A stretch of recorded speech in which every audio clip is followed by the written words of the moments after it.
Hello everybody, this is Anomaly back again with Sunless Sky Sovereign Edition. Been about a week since we last picked this one up. Um, as I recall, last time we had just made our way to London in the region of Albion and started exploring, seeing if we could find some of the other ports of call in this region of the sky, and we found quite a few of them. Um, Particular highlights being the most marvelous mausoleum, the perpetual mansion of Perdurance, and the quaint town of Wardleby. So, without further ado, it's been a bit since I've played this one. I've been playing a bit more Griftlands recently. So we're gonna jump back in and see what we've got for quests, see what we want to do today. I think our main goal is still to go ahead and try. Excuse me, I got a little bit of a frog in my throat this afternoon. We're still trying to get enough money to get a new train. And our ambition is, of course, to finish the Song of the Sky. So we haven't made much progress towards that yet. I don't have nearly enough Sky stories. But let's see what we are working on right now. So we've picked up quite a number more officers. The princess, the navigator, the conductor, the hoarder, our inconvenient aunt, one of my personal favorites. The fatalistic signalman has come back aboard. The amiable vagabond, the rat brigade, and then our two mascots, the skyworn urchin and the inadvisably large dog. So in terms of our stories or our quests we're working on right now, we finished quite a number of them, but we've also picked up quite a number more.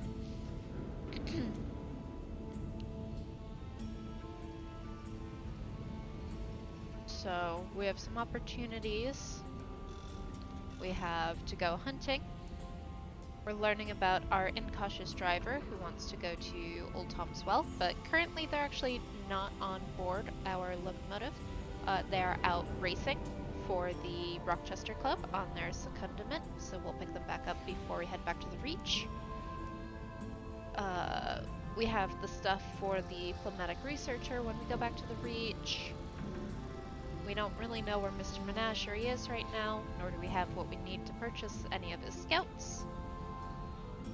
We have to go back to Hybris. So we have a lot of stuff still in the Reach, so maybe we'll head back there. Helping the circus is in the Reach. That's in the Reach. That's in the Reach. Rat Brigade is in the Reach. The Incognito Princess wants to go to Wardleby Juxta Mare. That's here in Albion, so we'll probably do that before we head back. We don't quite have what we need to do this quest for the fatalistic signalman. We may have to go back to the Reach to pick up some stuff before we can do this, because otherwise I think we can do it with 2,000 gold, or 2,000 coin. Probably pounds. This is a British game. Well, the game is set. Anyway, I'm babbling. The vagabond wants to go to Port Avon, which is not here. Hybris. We just have to talk to the Chiropterous Porter. I cannot talk today. This is not boding well for this being a successful stream, you guys. Work orders. We need a cage catch and a tale of terror. We gotta check in with the sequencer. We gotta get some ministry-approved permits for the Broken Stewart. Gotta go pick up our driver. Gotta go to Caroline. We've gotta do an election at Perdurance. We gotta get ministry-approved literature, and we can start smuggling when we go back to Titania. So we actually don't have that much to do right now in Albion here. So I do think we're gonna wrap up a couple quests while we're here, do a little bit more exploring, and then make our way back to the Reach and do a fair bit more work there. Because I know a lot of the quests that we have right now will give us both a lot of experience and a lot of other rewards that are really helpful, including money, which will help us get towards that goal of a larger train. Um, Probably not this one yet, but a larger train. I think we're gonna try to go for the Bedivere, for which I need to have 3,500, and I've got about half of that right now. So we're making progress. We'll get there. But we'll do a bunch more stuff in the Reach, because I think those will be a little bit more interesting storylets right now, and then eventually we'll kind of wrap up our business in the Reach, and we'll have to come back to Albion. The other nice thing is if we go back to the Reach, our other option would be not to come back to Albion and to go to Eleutheria instead, which I would like to do. So, let's see. 3 crates of carefully packed crates of munitions or ministry literature. Let's take the fireworks. We could get 3 munitions pretty easily here, actually. We don't currently have any. We have a lot of tea. We're gonna put some tea away and keep some tea. And then we are going to purchase a little bit more fuel, a little bit more food. Look at our hold. So we have fireworks for Parliament, gemstones for the mausoleum, ceramics for the mausoleum, and Lord Prosper wants 3 souls. Okay. We do have those, so we'll make sure we stop here before we head back to the Reach, because the first port, once we go back to the Reach, is Port Prosper, so it would be great if we had these in our inventory and could just turn that one in once we get back. But for now, I think we are going to take a look at our map. Like I said, we made it through actually a good chunk of the sky last time we were playing last week. So we made it to the Clockwork Sun, the Royal Society, over here to Wortleby Juxta-Mare, over to Perdurance, Razabon, the Floating Parliament, the Most Serene Mausoleum, not Most Magnificent Mausoleum, the Home Bureau. I think there's another port somewhere in here, but don't quote me on that. And there might be one here too, but honestly we've explored the vast majority of Albion at this point, so we are making good progress. But we do want to go to Wortleby for the Princess, and I think that's probably our best bet to start, but we are going to stop by the ministries first. Because we need some ministry stamped permits, and we need another invitation to Perdurance. I think I used the only one I had.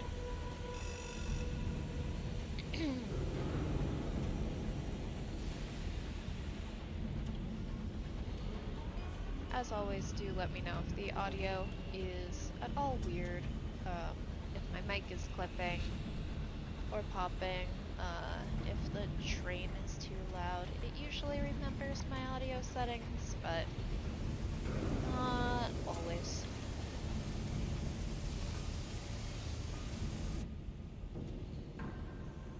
Okay, Ministry of Public Decency. Let's deliver our port reports. And 4, increase the strength of the sun. Port reports are just the best. I get 100 coin per sovereigns. They're called sovereigns. Get 100 sovereigns per report, which is so good. Alright, so I could get ministry stamp permits, cryptic benefactors, invitations to Perdurance. So this will cost 4. This costs 1 apiece.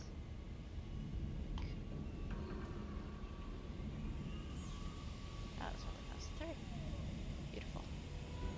Permit. This costs 2.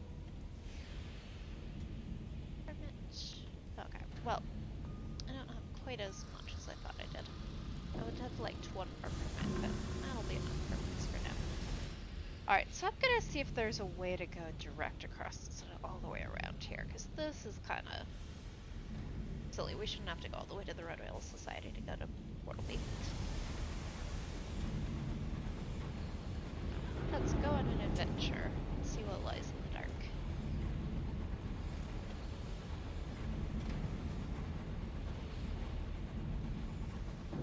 We're pretty well in the center of this region, so I'm not super worried about it. Although if you caught any of last Friday's... Right.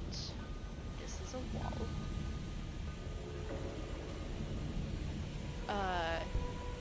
If you caught any of last week's stream, over by Wartleby, there are some things that are much more spooky. Hopefully I don't have to go all the way up to the Royal Society to go to, Wartleby. Thought I could just go through here somewhere, but London is a bit of a labyrinth. Where you think there should be a straight path, there isn't always, and then once you get out of this inner circle of London, things become really open, which is a different kind of spooky. No, I think we can't cut across in this direction.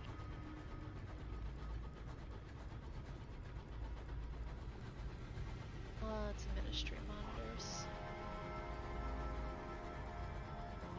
I should talk to our chiropterist.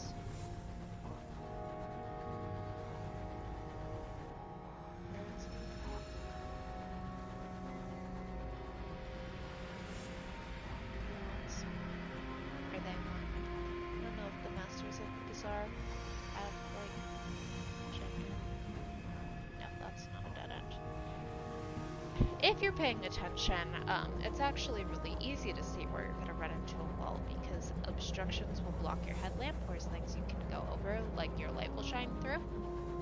I just wasn't paying attention earlier and just full sail ran right into the wall, which is very silly. I love this art style, but it does occasionally confuse my brain. Of what is and is not. I think I could walk across. It's nice that we're going to Wartleby next too, because it is one of those places that will just decrease your terror. A little high right now. Not too bad. I mean, I still don't have any nightmares, which I think this is the longest I've ever gone without acquiring a nightmare. Of course, now that I say that, watch me hit a random event and I get one. But it is nice that I've made it to this stage without acquiring any yet.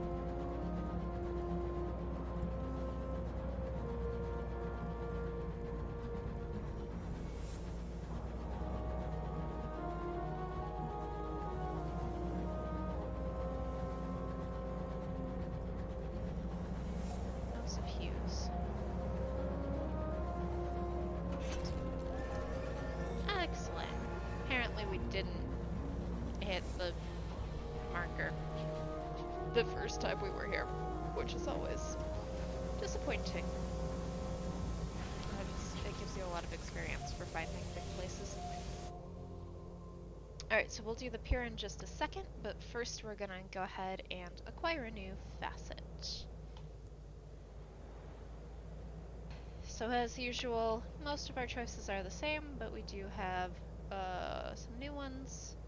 Ooh, this one's potentially really good.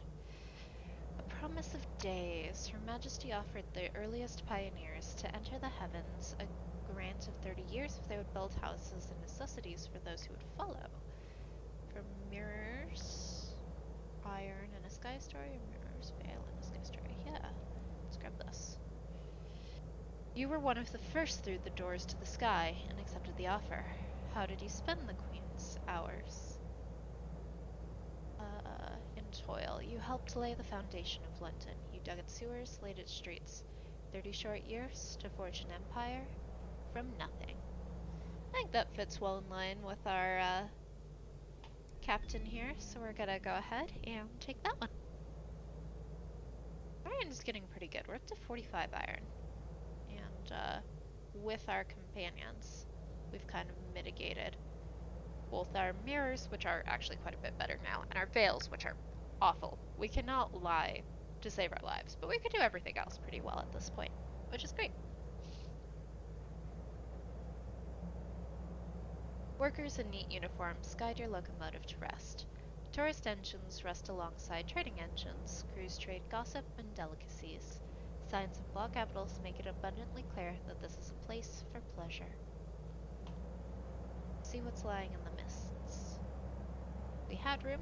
We could take up crew. We do not need any. We also do not have 3 uncanny specimens, so we cannot scam people. It's just a scam. So we could join the Song of the Mists. It rises from the crowd, spreading slowly. As the final harmony dies with it, peace is restored. Even the memory of the song and your part in its choir fades from memory. Looking down, there's something in your hand. A doll embedded with many small sticks and bound with rope. It has no face, but its stare is no blanker than those on the faces of the people surrounding you.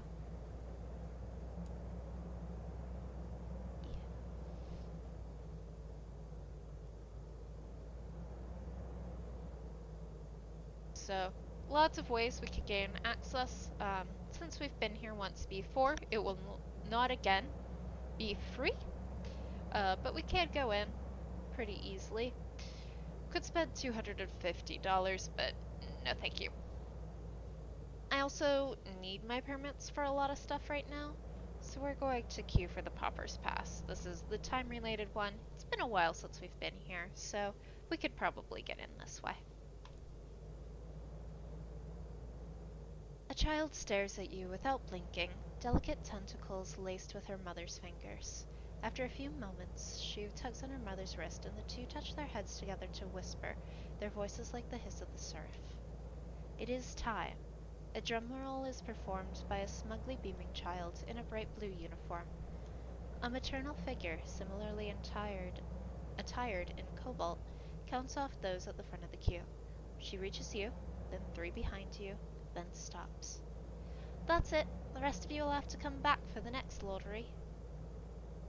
Workers from the Bureau of Entertainment sweep in, gathering the lucky winners.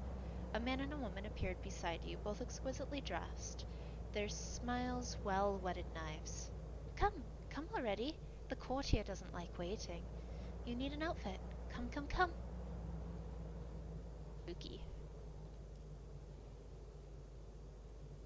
We've gotten the explanation of this before, and it doesn't really bear any real effect, so I'm gonna kind of skim through this part.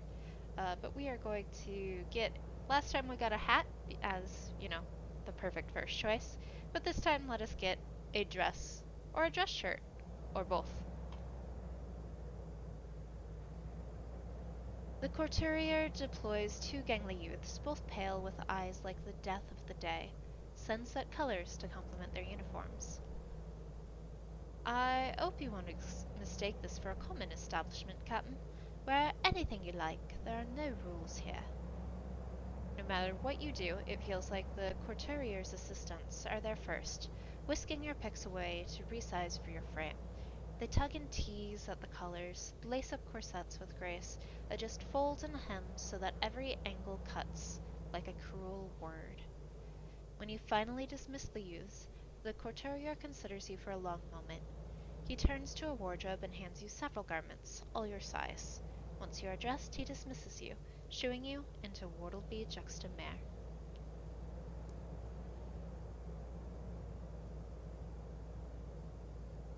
So, as always, we're going to go ahead and start with our port report, because we always need a port report.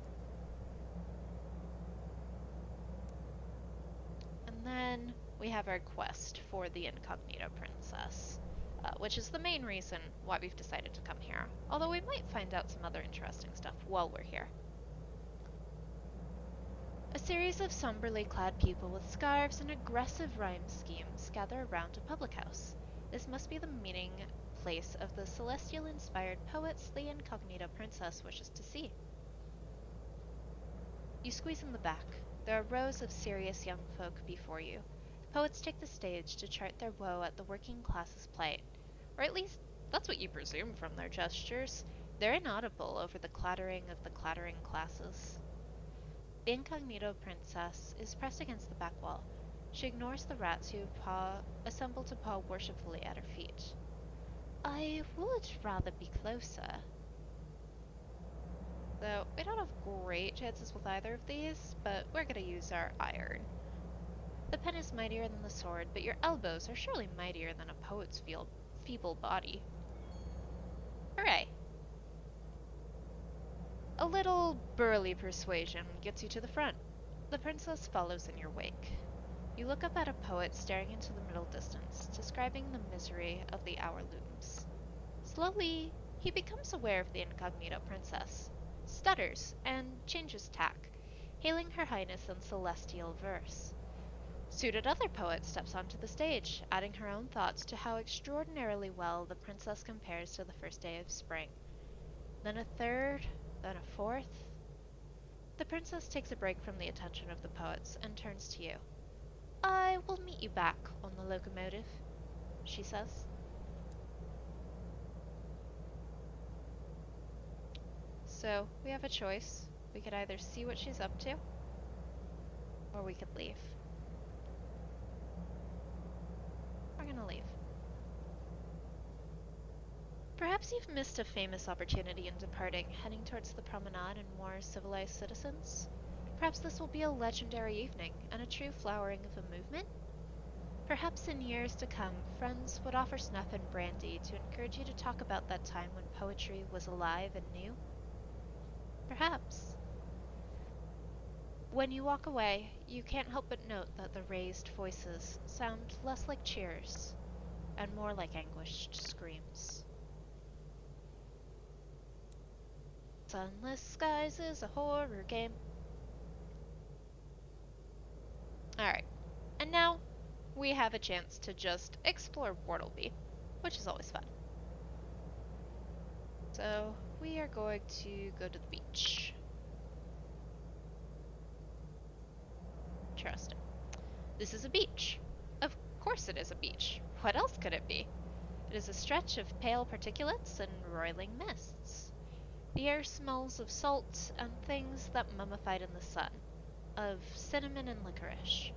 It is pebbles and grains of blue glass, tendrils of something curious and organic, worm-like growths tufting through the sediment.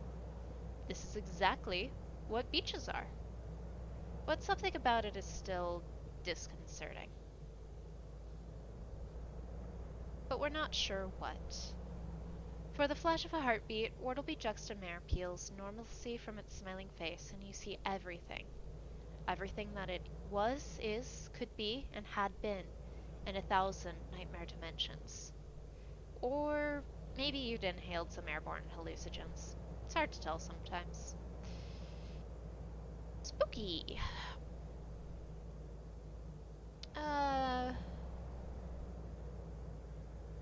We could take a dip into the sea now, though.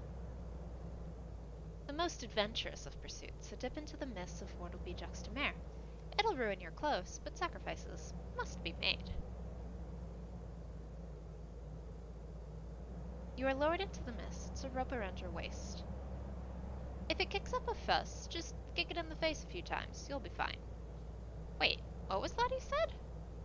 There are fish in the mists. At least you think they might be fish. Your eyes will not focus. Your memory will not map the dimensions of their forms. Whatever the case, you're almost certain they're beautiful. Alright. We will go ahead and return to the arcade and explore a tiny lane decked with shops. Just decreased our terror a little bit. The House of Hue might be a jewelry store, or it may be where one purchases men named Hue. It's hard to say. Inside, it is quiet as a museum, and there are gorgeous men relaxing in roped-off areas drenched in jewelry. It is not worth risking the scandal. You gab with a pink-cheeked mother instead. I don't actually think I'd seen that before. I had joked that the House of Hughes is where you go to find Hughes, but apparently it actually is. Let us consider the strangeness of the lanes. We have a much better chance of success with this one than our last one. And there we go. It is most likely the smiles. Maybe. Carnivore expressions, syrupy and gleaming, faultless mirrors of the courtier's dazzling grin. Or maybe it's the second-rate souvenirs cobbled from haberdashery and children's nightmares. The arsenic aftertaste of the candy floss, the wine-wild quality of local perfumes. Could be anything. Could just be your insecurities, the error of your existence. Whatever the case, the lanes continue their watch. Politely, of course. So, we got a whole bunch of stuff from that. A savage secret, some chorister nectar, saloon stewed gossip. But now, it is time to leave.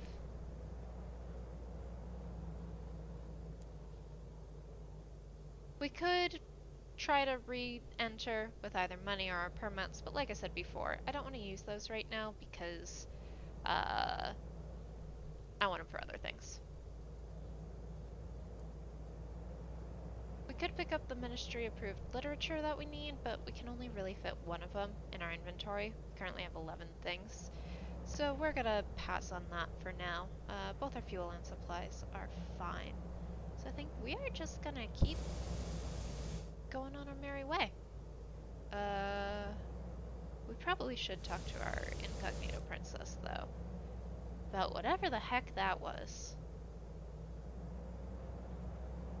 A Storker whispered that the inn burned down, killing all the poets. Is this true, your highness? No, it's not true, Captain, says the incognito princess, lounging on a mound of dead starlings, roughly shaped like a chase lounge. She gestures at the floor. Crouching beside the analytical suitor is a gaunt man with wild eyes. My poetical suitor survived. You really should not listen to gossip. It is no time for gossip. My journey now takes a more serious bent. She then explains her next destinations. Firstly, she has to find a crossroads in Eleutheria. She's of the opinion they're often south of the transit relay when one arrives. You'll require an unlicensed chart there. Secondly, a trip to see the devils at Carillon on the Matter of Rings. She might need a handful of bee souls for that. So we'll need to hunt some chorister bees, which we can do in the Reach, and we'll need an unlicensed chart and to go to Eleutheria, neither of which we currently have done, so this quest might be on hold for a little while, but that is perfectly alright. So we've messed up the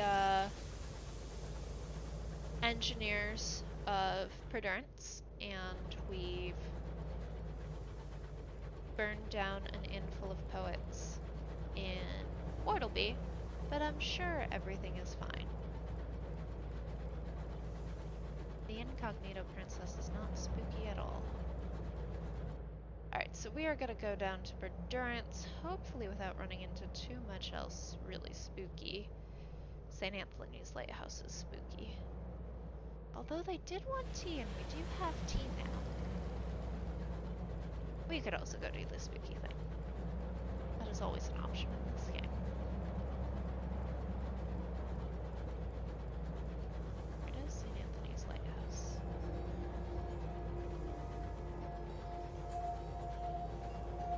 Which is a horror, so, you know, almost certainly gonna end up with Nightmare pretty soon, but we'll be okay. The keepers are notorious recluses. Perhaps they'll be more amenable if you bring them some home comforts. The other keeper is on his break. Wellington booted feet draped over the mildewy couch. When he sees your crew carrying in a caddy, he smiles. revealing 2 rows of stubs where teeth once were. The lugubrious keeper appears, frowning, drawn by the rattling of stained crockery.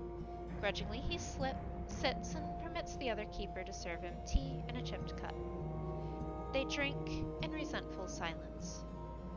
You must visit again, the lugubrious keeper eventually spits out, indicating the door.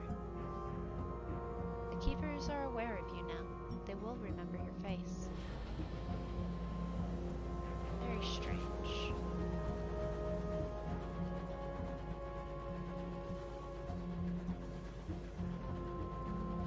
Perhaps if we continue to go back, we'll figure out.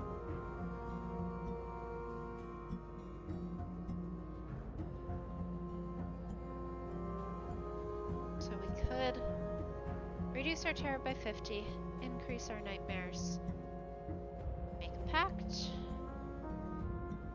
could spend a fuel to double back, or we could keep going. I think we will simply keep going for now.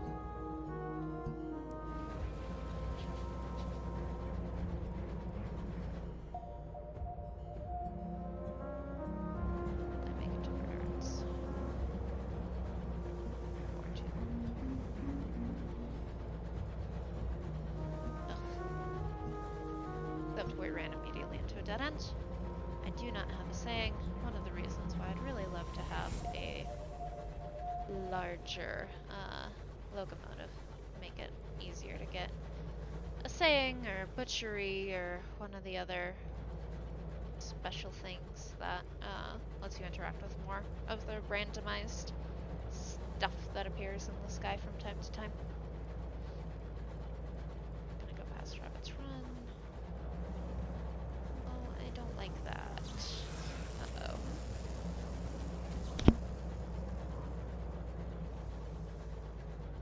Alright, we're gonna run away from that. I forget what those are called. It will tell me if I stay long enough to actually look at them, but I do not wish to. So I do not. So spooky.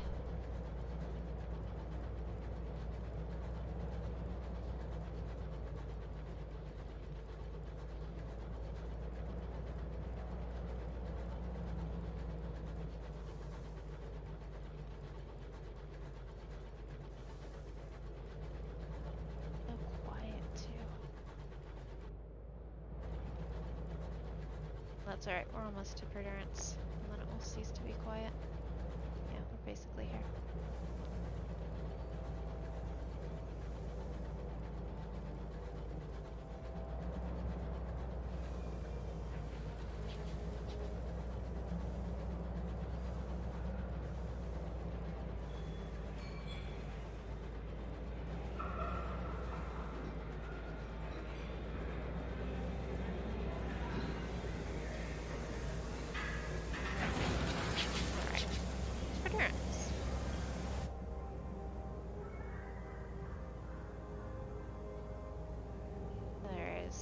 A limited time event, the party below the stairs, and then the parlor itself. So we're gonna go here.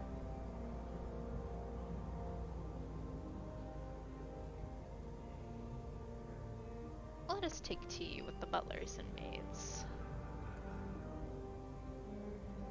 You sip your tea and bite down on stolen biscuits, occasionally being propositioned for a dance or to tell a story of your adventures in the high wilderness.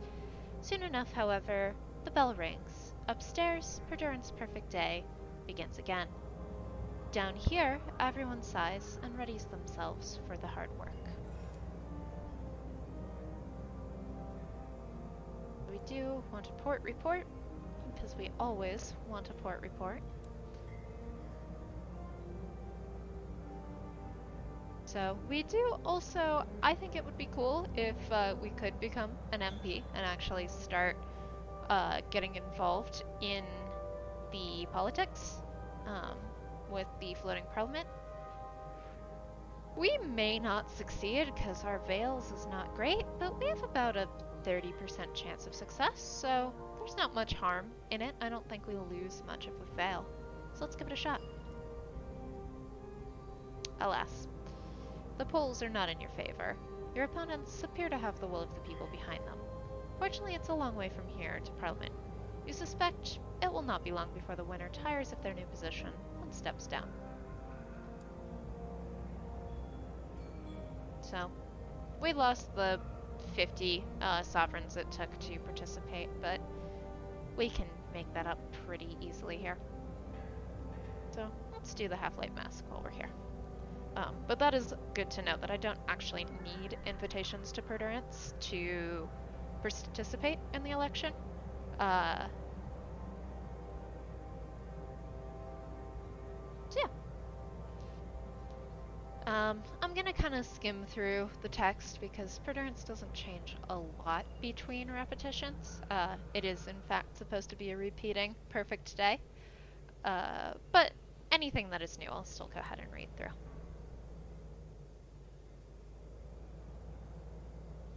What do I have the best odds on? My veils? Okay. Oof.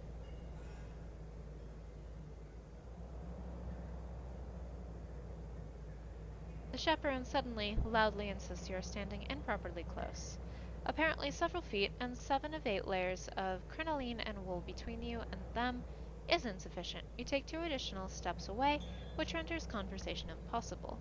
Probably for the best.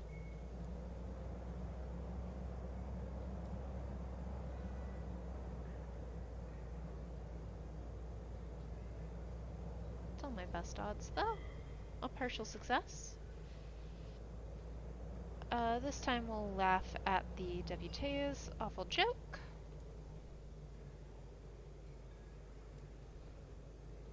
And we shall move onwards into evening. And since we've got some with them already, let's try one more time. We got a full success this time, which is great. So we now have 2 favors with the Debutantes. You help break up an assignation between 2 of their wayward charges. The chaperone's eyes blaze with such indignance, you imagine the paste gems at her ears and throat gleam with the reflected fury. As you drag the recalcitrant debutantes from behind the heavy fustian curtains, you notice that the glass of the arch windows behind them is covered in a layer of soot, blocking out any possibility of sunlight.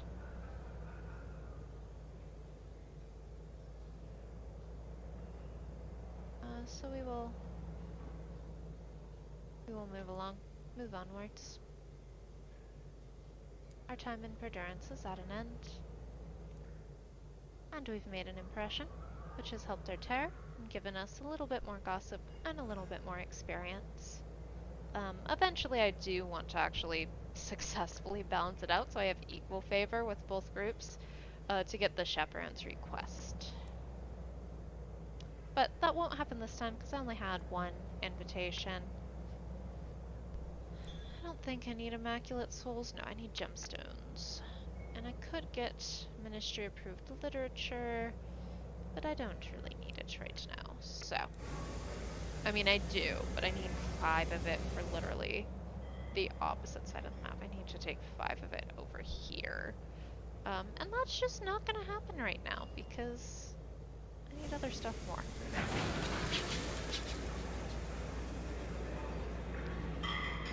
So we'll continue on our merry way.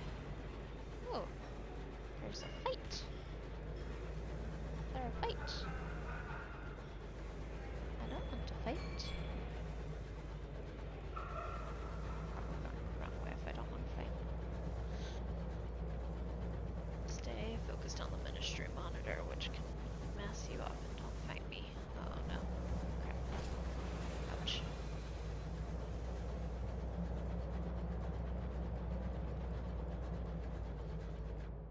Very spooky. Okay. I want to explore in this big area, because I don't really have any reason to go down to Parliament.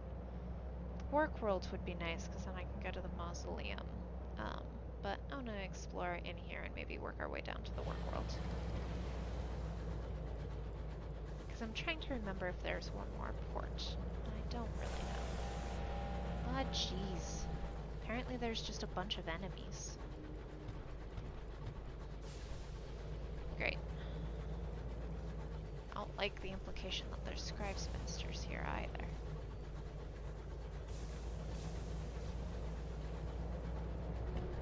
This is my least favorite enemy type.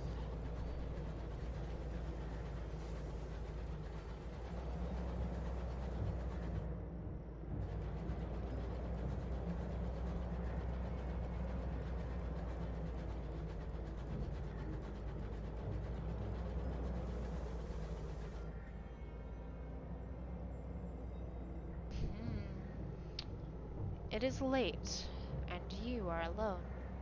Doubts prey upon you. Is this the path you should have taken? You trespass upon the precincts of heaven. What price will be extracted of you? What price have you already paid?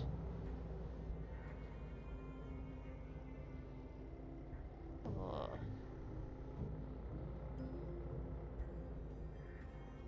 Interesting. We don't have a great chance of success. I do... We're gonna try, but it probably won't work out for us. Yeah, that was probably bad. Your doubts are hungry tonight. They seize on your past decisions one by one, worrying away at each like wolves at a lamb. Sleep is impossible. When your shift arrives, you arise haggard and unrested. You splash water on your face and wonder what mistakes you will make today. Ooh, I don't like that. Ah, jeez, there is a scribe spinster. Aw, man. I was fighting something else, though. Oh my gosh. Shoot. I don't want to get involved in this. I'm in a very small train. I really kind of wanted to go that way. Ah. My captain gets taken out because I went too close to a golden monitor fighting a scribe spinster. I'm gonna be very disappointed. Jeez, this guy is still chasing me too. Leave me alone, Marauder.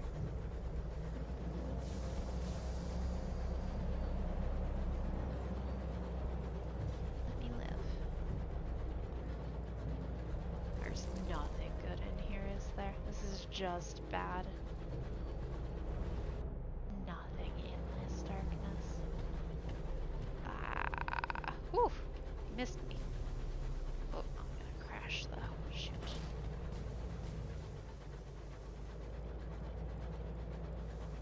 Ah. So spooky.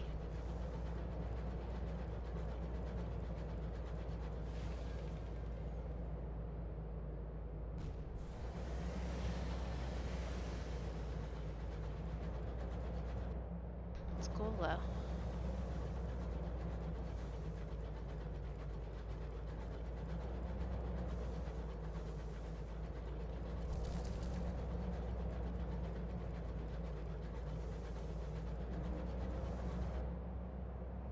I found something. What did you find? Something I can't do anything with. Favorite. Mr. Clares is saying, can't do anything with that.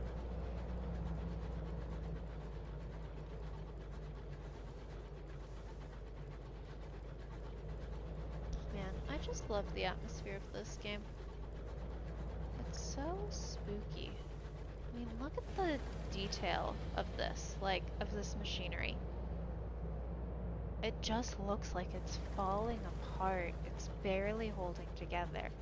We're supposed to believe in the shine and opulence of the eternal empire in the sky. And it's just falling apart. Because how do you fight the terror that is the unknown in a sky where the stars are dying? Mostly because we've killed them. Not us specifically, but the Star of Albion is dead because we killed it.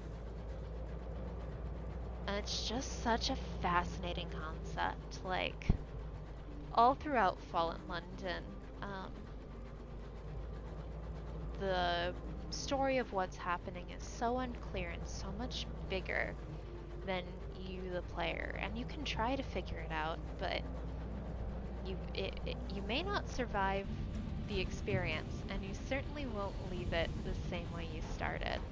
And it's just such a fascinating concept. I'm really, really always impressed by just how detailed and how interesting the storytelling is in this game and in this series.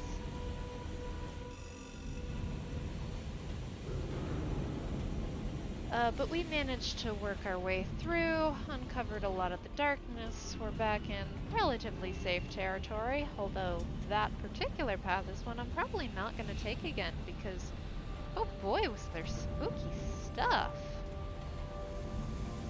Well, let's go to the ministries, turn in our 2 court reports, and then go the other way.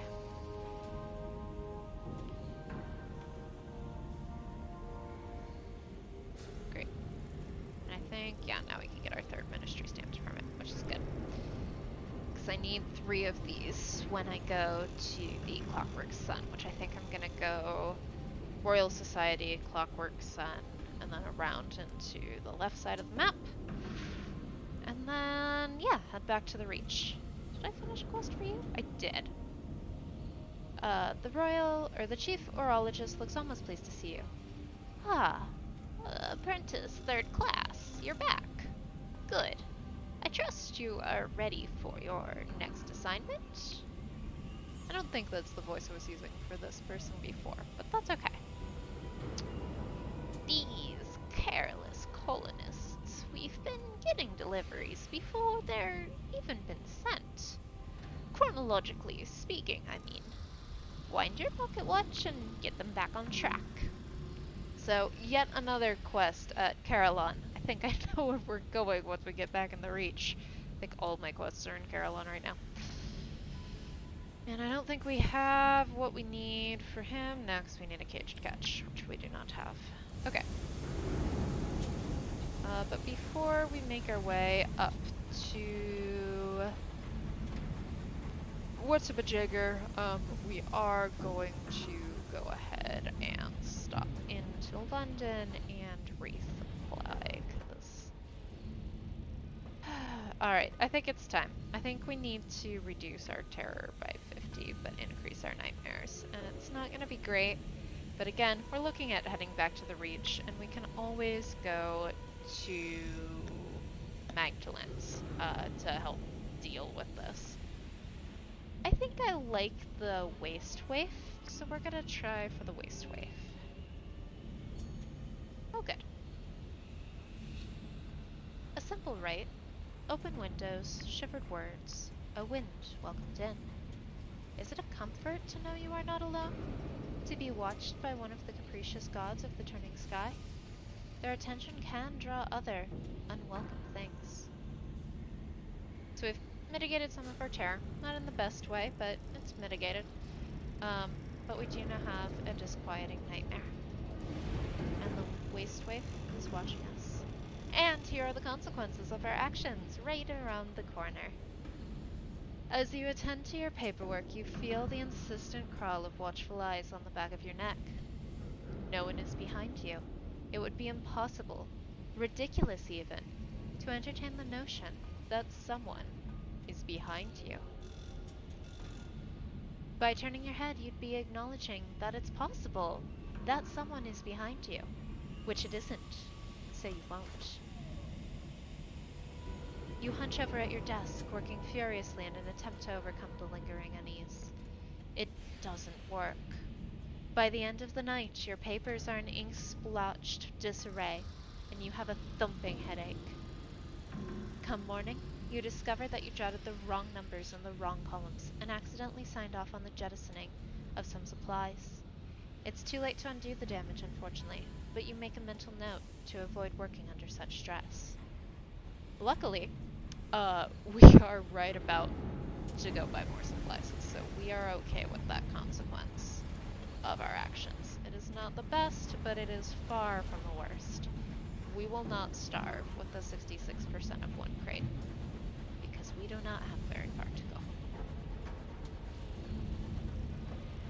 But we absolutely positively do need to buy more supplies immediately. Otherwise, we will find out about the new things that they've added that you can eat when you don't have real food. Which I'm not totally sure I'm in favor of. Alright. Let's explore, make sure there's nothing interesting. 2 people interested in secondaments here, but we're gonna keep them both. Actually, are we gonna keep them both for now? Yeah, because the princess wants to go to Carillon, so we can take her to Carillon. We have lots to do at Carillon. Got some supplies. Actually, we need more supplies, don't we? Anything to drop off? Yeah, let's drop off that.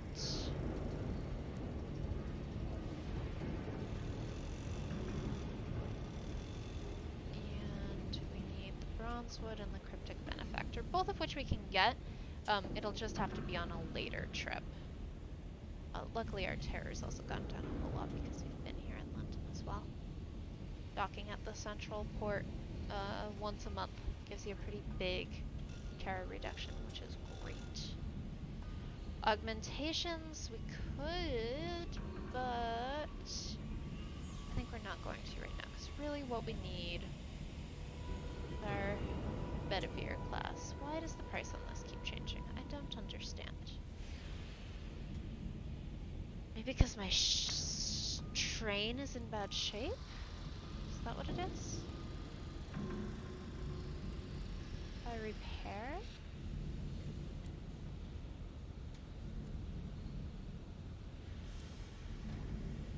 If I repair it and try to buy a train? Is that what it is? It is. Okay. That's good to know. So the condition of my current locomotive does seem to matter to the condition of the one we want to buy, or the price of the one we want to buy. That being said, we have a fair bit of work yet to do before we get there. So, let's go Royal Society, Clockwork Sun. We'll try to come down around this way. See if there's anything in the darkness here. And we'll probably just go straight for the Most Serene Mausoleum.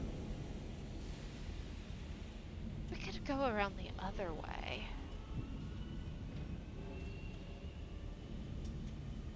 Yeah, let's do that. Let's go Mausoleum, maybe the Home Bureau, definitely the Clockwork Sun, and then around to the Royal Society to pick back up our driver. Then we'll come back down, stop in London, stop in Brazabon, stop in Parliament.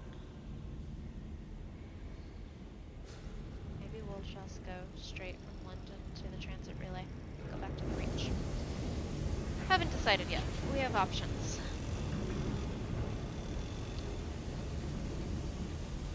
Let's see if we can keep our train intact. Not run face first into any more walls, though. Let's start with that.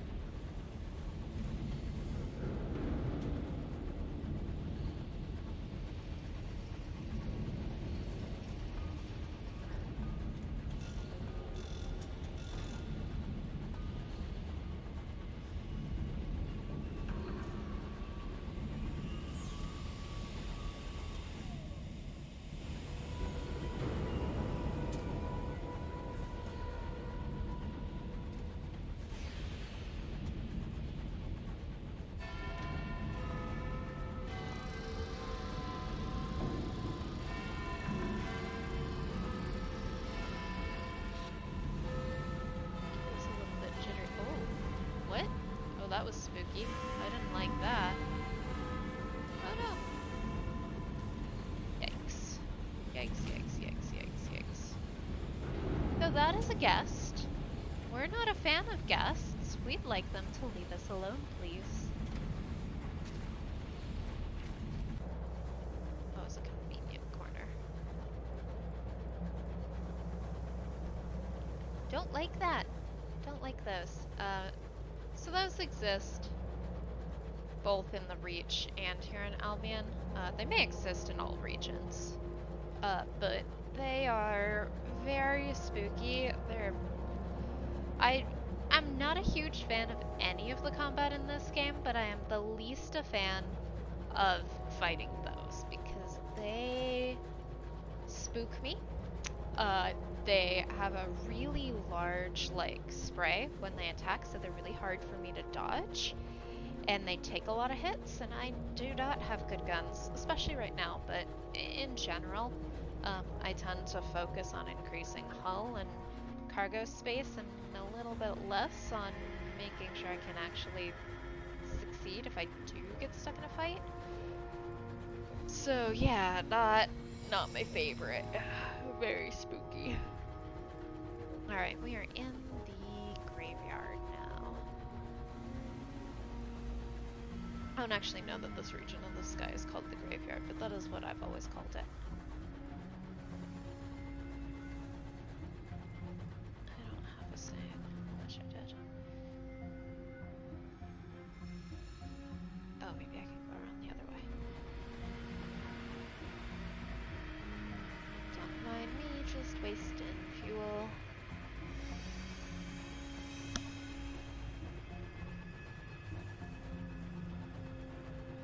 What's funny is that despite the fact that this is literally like an enormous graveyard in the sky, this is literally one of the least spooky places that I can go to. I've always really liked the area around the Most Serene Mausoleum. There are one or two types of things that'll come try to fight us here, but not that many. Just the Resurrection Men, I think. But I just think it's absolutely gorgeous and such a cool concept, and has just the right melancholy and feel for this game. I don't know, I just really love it.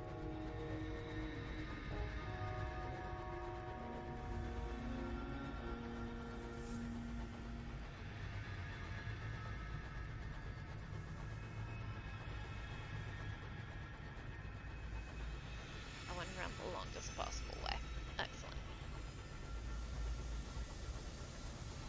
To Kensington Station here.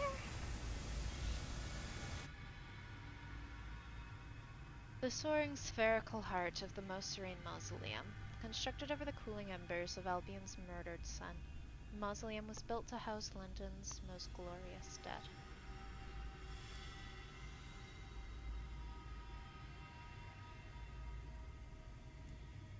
Just attend a cheap funeral, not an expensive funeral. We should attend expensive funerals sometime, but right now we are poor and want to buy a train.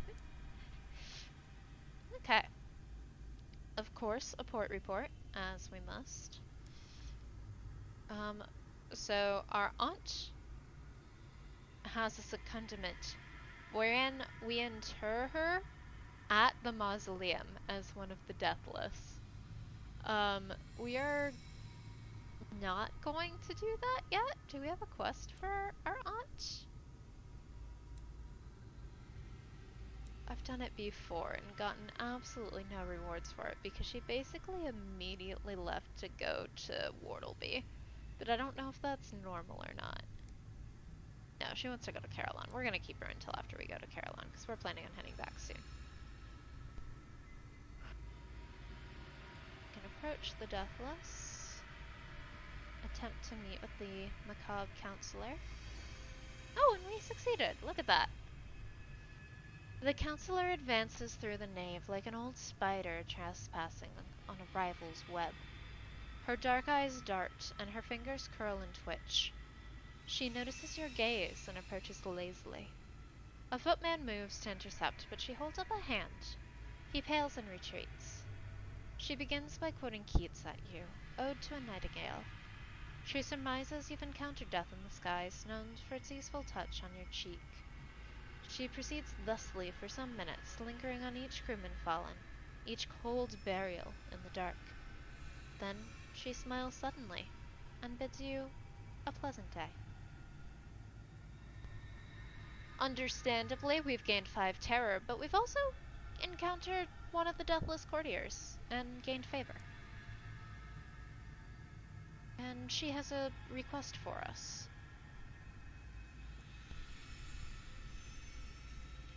Several footmen are on hand to escort you from the nave and through the oak-paneled doors that lead to the Catacombs of Silence, where the macabre counselor resides. Black candles burn in silver candelabras. Fading tapestries molder on the walls.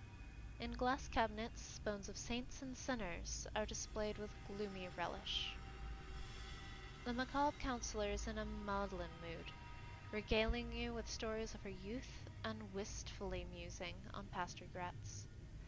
I have only one worth mentioning, my daughter. The Empress saw fit to take her from me.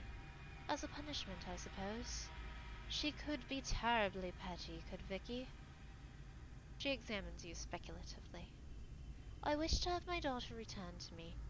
Fulfill this commission, and I shall bequeath upon you a great reward. We are partial to a good reward. It occasionally gets us in trouble. She is a hostage at Pedurance, kept to ensure my discretion.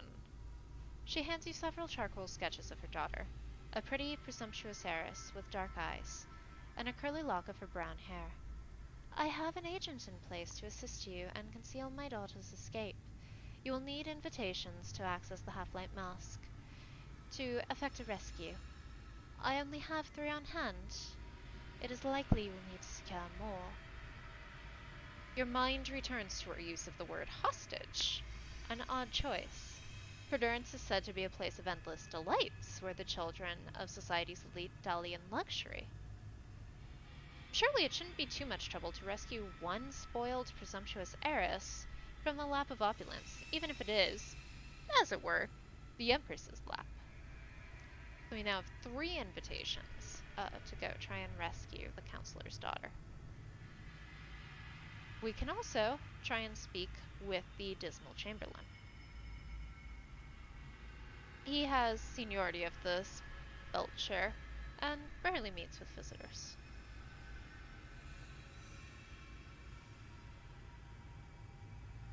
Your attempts to meet with the Chamberlain are met with relentless obfuscation. His secretary reschedules the meeting 8 times, eventually arranging it for 6 days ago. You even tried waiting all day outside the Chamberlain's office, but he does not appear. His duties include regulation of time in the mausoleum, where the deathless wallow in generous pensions of hours. However, the clocks are not keeping the same time. Has something happened? Eventually, you manage to corner the engraved mourner and press him for answers. The Chamberlain is no longer in residence, he replies curtly. We don't dwell on the matter. We suggest you follow suit. The Dismal Chamberlain is missing. Perhaps this merits further investigation. But we've lost our favor for now.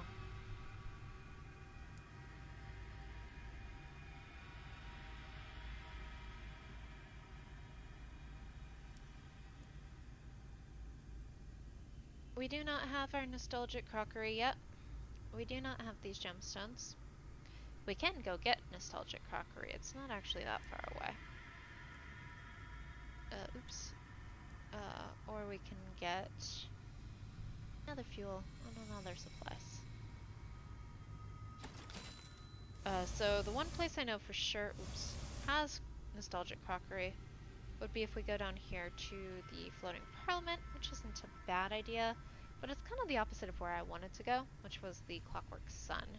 So I think we're just gonna stay on our original path. Try to go up here, then around to the Royal Society, and we'll see where we go from there. Could just make a full loop, potentially. Go back to Wortleby one more time, and go to Perdurance and get started on that quest before we head back to London. But we shall see.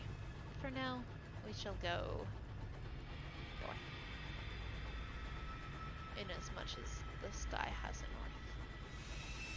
Go past Callum's Cairn.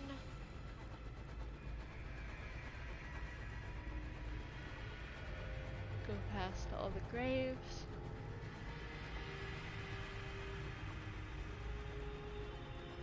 This sparkly thing. Skyfarer's grave with tales of their journey.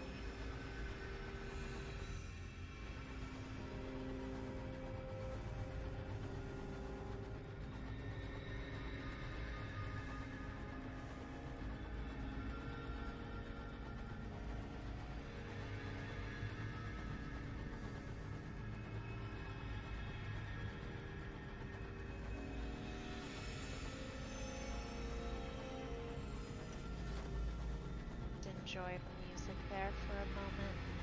I really do love that section of the sky.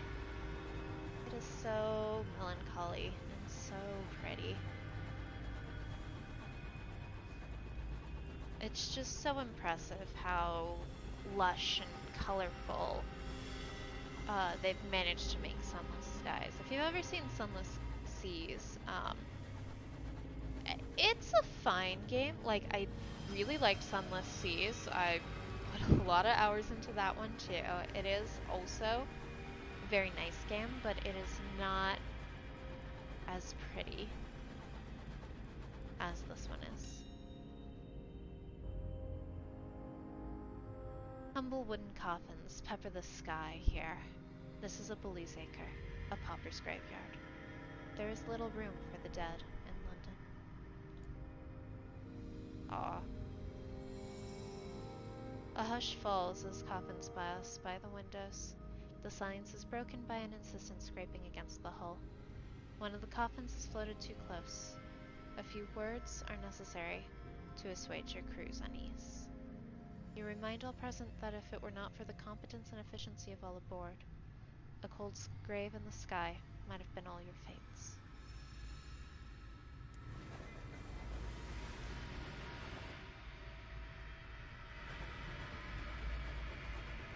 Just how beautiful. Terrible. And strange. We're actually gonna take a detour and go to the Home Bureau because it's like right over here and I don't think there's anything in our way. And hey, another port report. Never too many of those. It's not possible.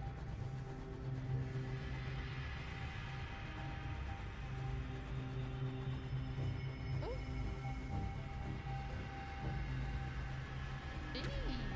Yikes.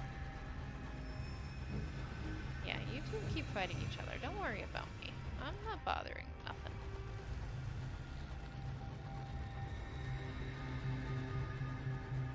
Terrifying. I really dislike Scribe Spinsters. I know I said guests were my least favorite thing to fight, and that is true. Scribe Spinsters are the next. Oh, that was convenient, though. That got us 3 health. So we are now back to full health. Training. It's great. Because goodness knows, it's spooky out here at the edges of the sky.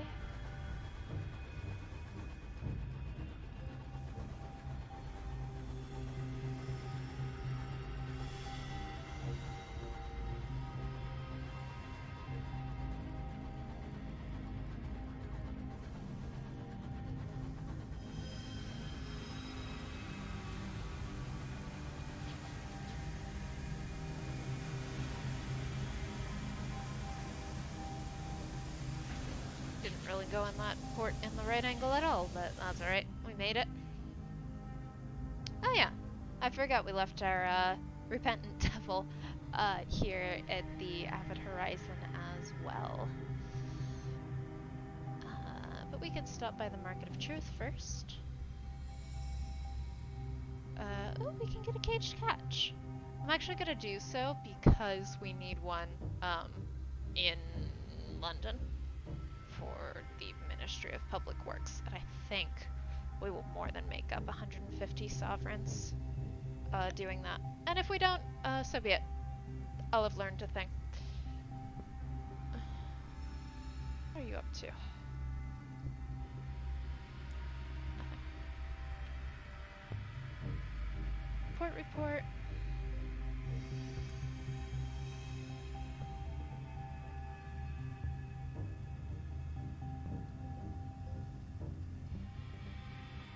Occasionally, the acting senior probator has a night off.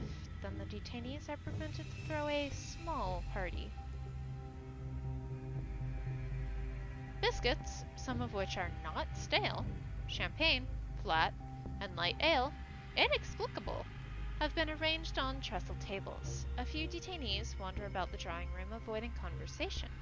You are the life and soul of the party, in that you partake of the food and drink and manage to at least explain pleasantries with the detainees. You listen to complaints of years wasted, of friends gone out to the colts on the quiet sea, of hours passed watching the gate, waiting for people who never come. It is a dreary affair. The champagne is intolerable.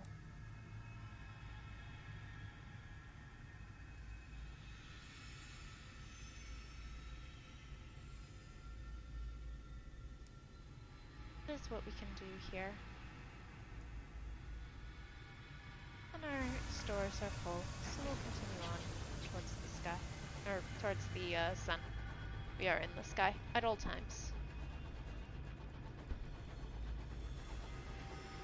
But we wish to go to the Clockwork Sun. So again, I haven't fully explored, but I have mapped out quite a lot of this already, which is pretty good.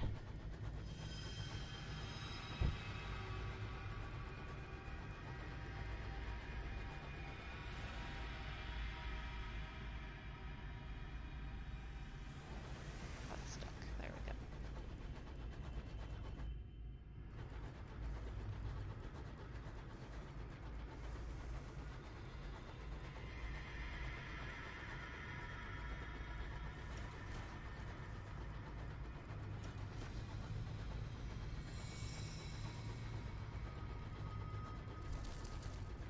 I don't think there's anything more for us to find out here. I have been this way before. Well, we did find something. Just mining or saying thing though. Nothing that we can do anything with at the moment. We'll just keep on our merry way to the Clockwork Sun. Which I think we're getting close to because the sky is starting to change colors. Yeah. Because we have a number of quests we'll be able to do at the Clockwork Sun. I think we can get the glass half empty. I think we can talk to the sequencer. What else can we do at the Clockwork Sun? Oh. The sky is wrong. This is not where you were meant to be. Was it a trick of the mists? Has a wind carried you astray? Have the heavens themselves turned on their axis? We can push forward, or we can double back. We have enough fuel for now, and we can get more at the Clockwork Sun. So we'll do this. We have gained 5 more terror, but also a sky story.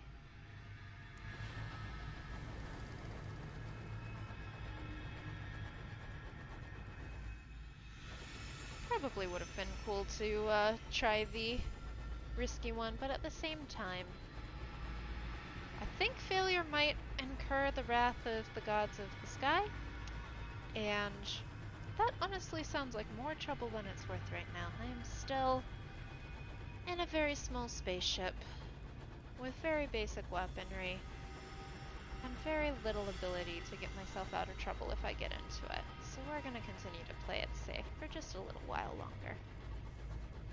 Because I would really love to actually make it far enough with this first captain to buy a larger locomotive. That would be really fantastic. I would be super surprised if I actually accomplished my ambition. It's not impossible, but it's not especially likely. The Clockwork Sun is also just so pretty. Horrible, terrifying, concerning in all respects, but just the design of it is incredible.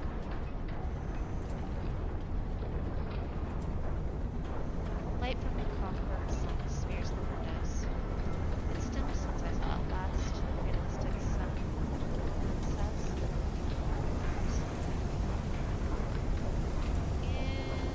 Into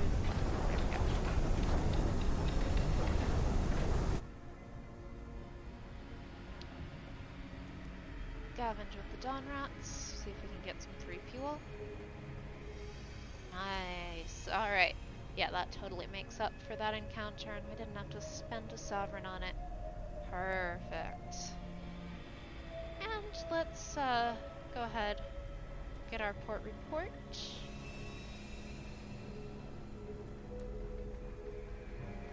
Let's go up towards the azimuth.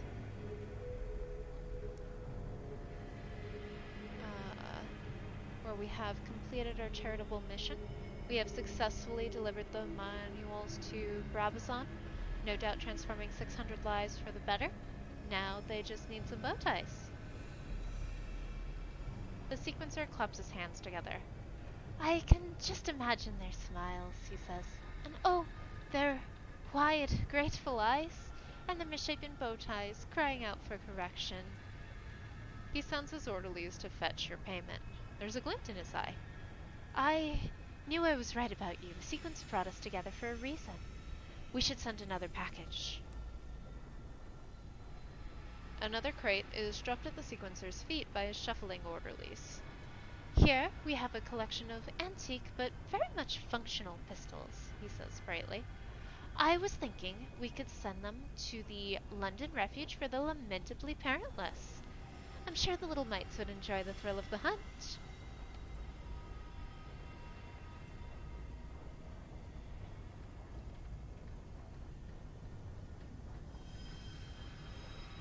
So we could suggest an alternate gift, such as food or medicine or money, or we could just accept this without comment.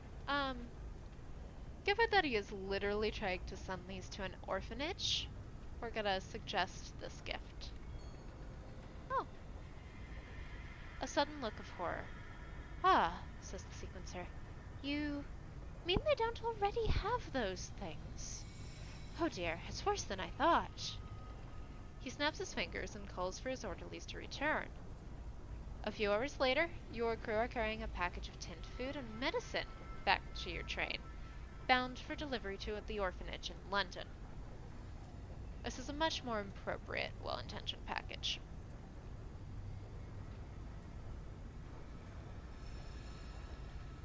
I'll leave that for now. Go to the Trepsicore Vault and give the 3 permits to the Broken Steward, which is enough to authorize the release of the half-glass empty.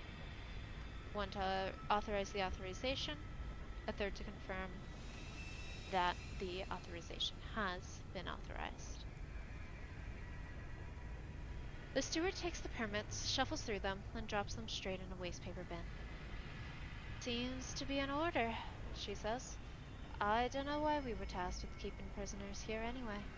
As far as I'm concerned, my job is to keep the bally lights on, not mess around in politics. Come on, I need to supervise releases personally. Not that has ever come up before. Her mouth is a grim line as she redons her helmet. With the occasional hiss of pain, she makes her way up to the surface. Entering the glass house, the steward can only stare in horror at the state of the prisoners. Has she really been so isolated until now? Son, she mutters. Broken, hateful thing. Damn it. Silently, she unlocks the empty cell. Then she turns to leave. You hear something shatter. She limps away, knee crunching, leaning heavily on her cane. The empty steps carefully from his cell. Half his face is contorted in rage and grief and relief. The other half is impassive. Thank you, says the freed prisoner. He pauses, struggling with himself, then simply repeats, thank you. Shuffling awkwardly, partly assisted by your crew, the half-glass empty joins your train. He doesn't know where he wants to go yet, he says, just away. And that is all our business for now. Not Sun's first. Let us get out of here. Away from corporate sun. Because it's spooky and turns people glass, and I would rather not, all things considered.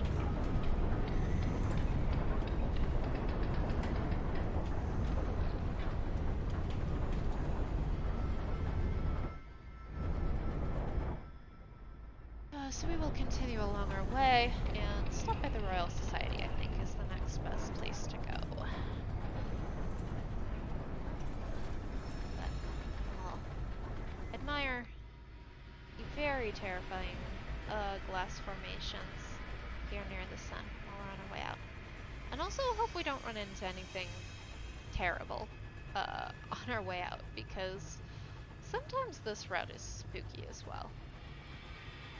Not that anything in this game really isn't spooky, but some things are spookier than others. But I don't think the monitor will fight us.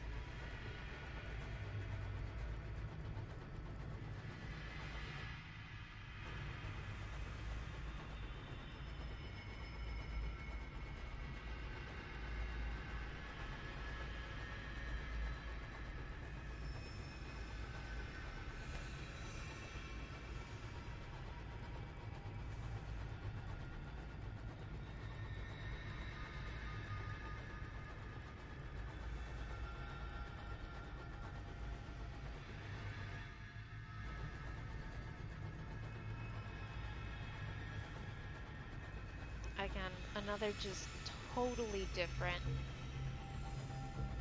area here in the Ormswold.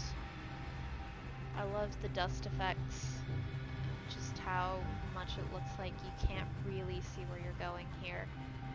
And this is another area that's quite labyrinthine, so you can kind of see on the map here, like, it twists and turns a fair bit. It isn't obvious how you get to where you want to go. And there's probably stuff up over here or over here that I just haven't found yet because I'm a little bit too afraid to go try to find it, to be perfectly frank. I spend a lot of the early game just like finding paths that are relatively safe and then never deviating from them. That won't always be true. I will eventually get more brave, but again, a lot of that comes with having a bigger locomotive. Some of the other ones will let me put on some additional hull armor. I'll be able to carry more supplies and more fuel with me. It just gets a little bit easier. Eventually I'll be able to upgrade my guns. Like right now I only have one that shoots like that. But I could shoot it like 3 times before it overheats, maybe 4. So it's just not great for actually doing well. Almost any of the patterns you see enemies fire with, there is a gun that will let you do the same thing. I just do not have the money to afford those yet. Or the space on this train, to be perfectly frank. Alright. Let's go to the Celestial Exhibition first. Or no, that's not the limited time one. Volunteering with the Sword-Sighted Professor. We'll give this a try. Didn't go great. The professor's experiments are poorly explained and not particularly pleasant. Fortunately, his laudanum is high quality. You soon slip into a soft haze of indifference, barely noticing the buzz of electric current through your tongue. Our terror decreased, but not by that much, because we didn't do great. We're going to write our port report, of course. We will visit our mellifluous president. We can get more invitations to Perdurance relatively cheaply here, for 4 sky stories, but we can get them even more cheaply elsewhere. So for now we're going to just deliver our port report from the Clockwork Sun. Excellent. The mellifluous president folds up your report neatly and tosses it into the fire raging in the hearth. A bead of nervous sweat courses down his forehead as he watches it carefully, not looking away until it's ash. So that gives us 100 sovereigns, which is great. And we've also increased the strength of the sun all the way to searing, which is apparently an achievement. Which is kind of exciting. And we will bid him farewell. We can attend a port reception. A few odd captains mingle in the palatal ballroom with astronomers, engineers, and scientists. Conversation is stilted, but the cheese and biscuits are plentiful, as is the port. The mellifluous president attempts to tell jokes. Spirits improve when the careless doublist enters, carrying pilfered wines from the Rochester Club, accompanied by the inscribed tinkerer, with a blistering homebrew. You wake up alone in your cabin, surrounded by the remains of what appears to have been a party. Someone has remodeled your sink to become more aerodynamic. Your headache is unforgivable. And we'll make an attempt to wander the gardens, and actually succeed. Which is lovely. And we found something. What have we found? A ministry stamped permit. Incredible. We love to see it. Alright. Nell's Tower. We can once again deliver a permit that we literally just found in a box like 5 feet away to allow our senatorial professor to move the telescope and continue to research the stars.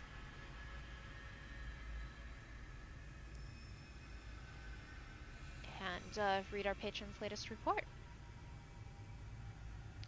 There are old prayers. I was thinking about this the other night when I was at the telescope, alone. The other lazy blighters were long abed, and as I was gazing up where the stars lay enmeshed in their webs like flies spun in silk.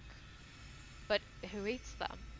What spiders might crawl on terrible legs and creep about the heavens, dangling on correspondence like thread, inching closer and closer to their incandescent meat?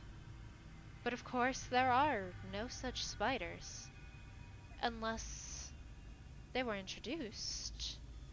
And how do spiders breed? Why, they lay eggs. A second thought. To whom, in this event, would the spiders prey? Strange thoughts indeed.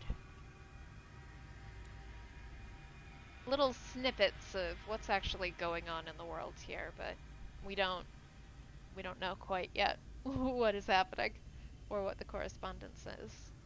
But our driver is back. Our driver has returned in triumph. No sooner has Lord Rochester deposited a fat purse of sovereigns into your hands than the driver is clasping you in a fierce hug and covering you in champagne. After a breathless recitation of the dizzying turns taken out past the graveyards of Memoriam and along the spine of Hostrup Deep, the driver embraces you. Muffled in your coat, they thank you very much for your support. But we're gonna pick them up now, and they're gonna come with us so we can continue their quest. The driver's face falls, but then they let out a long sigh. I suppose it has been some time. Just promise me we'll go somewhere exciting? If I have to spend another week in Port Prosper one more time, I shall scream. We'll go somewhere exciting. We're gonna go to Old Tom's Well. It'll be fine. Tea. We did need some carefully packed munitions. Where's that for? Floating Parliament. Nah. We're not gonna do that right now. Oops, not my map. We're gonna go back to Wardleby and to Perdurance, and oh, maybe we can make it all the way to the floating Parliament. Do a whole circle all the way around and then back to London. We could do that. Okay. In which case, how do I reopen the stories? There we go.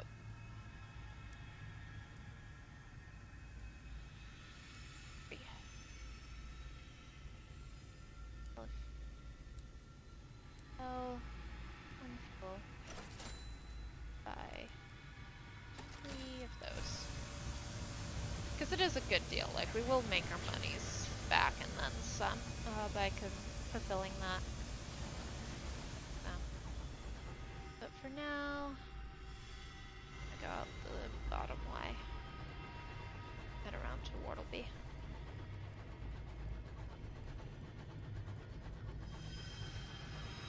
yeah, we'll do one more loop of Albion, turn in our port reports, wrap up what we can in London, and then I think we will head back to the Reach, because I am sure it is not all that exciting to watch me drive in those round in circles in the same area here. As much as I'm an— oh, that's a spooky friend. Ow. Shoot. Milo. Jeez. Or maybe it is exciting because I can't drive. A cryptic stalker wants to hold a memorial service for the crew that recently died in your service. Judging by his tattoos of a storm studded with mouths and his rattling collection of talismans, the ceremony is unlikely to be Christian. We will go ahead and just do this one. Oof. Yikes.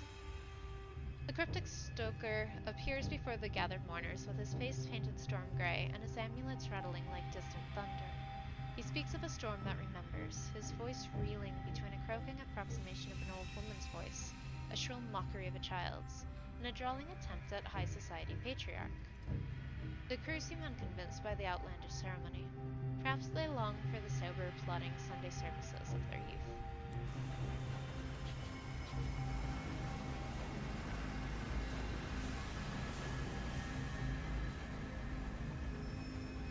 Alright, let's get out of here before we get beaten up by that Star Matter Explorer.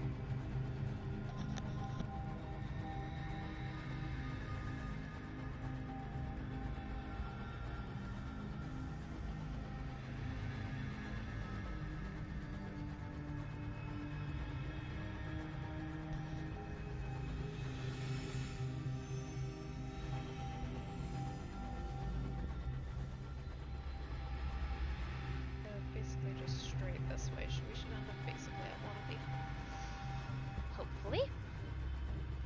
Certainly we are leaving the Ormswold because the sky is no longer vaguely orange. And this is the correct direction. So it's just whether there's something in our way. Which is always a potential. But unlike the Reach, Albion's relatively open outside of the central tile of London. Everything else is reasonably easy to navigate. Yeah, perfect. So we're getting pretty efficient. It's actually not too tricky for us at this stage to go back and forth across the sky here, which is great.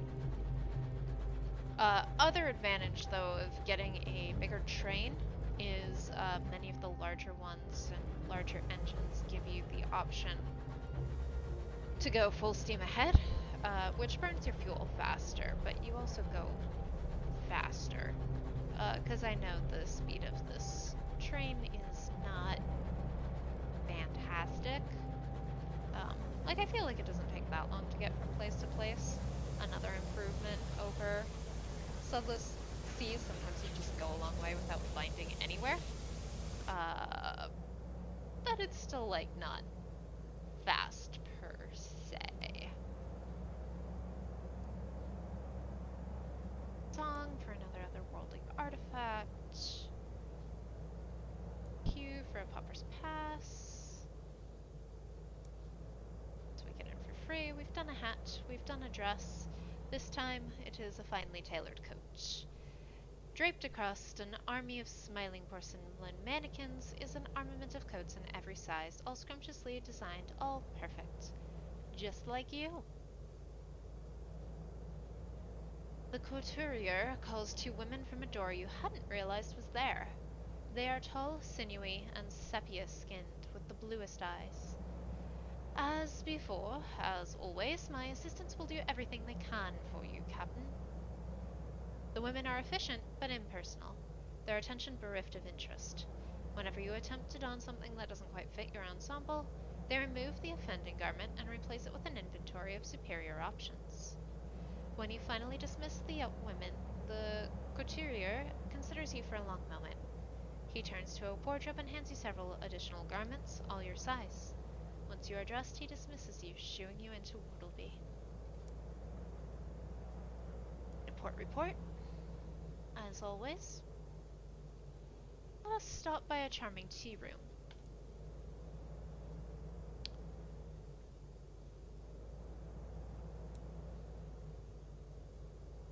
And the tiny lane bedecked with shops.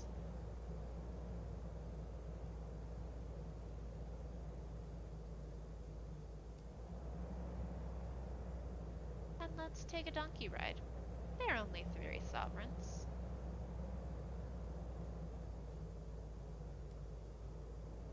Here we go. And now we have the option to ruminate on the nature of donkeys. They are very earthy animals. But where has their odor gone? The extraneous entrails they've shed, the vomit, none of it is ever anywhere to be found.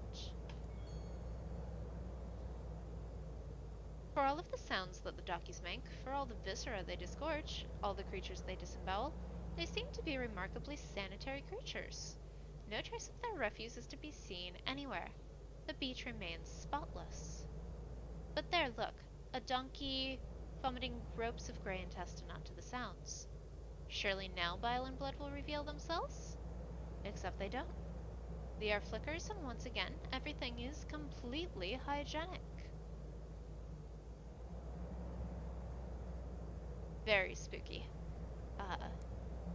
Again, a continued warning that this is a horror game. Alright, and there is now a door. The door slides like a thief into the periphery of your vision, too short to enter unless you crawl. You pry the door open. Inside is the throat of a short tunnel. Connective tissue, really, leading out into a star-swallowed twilight.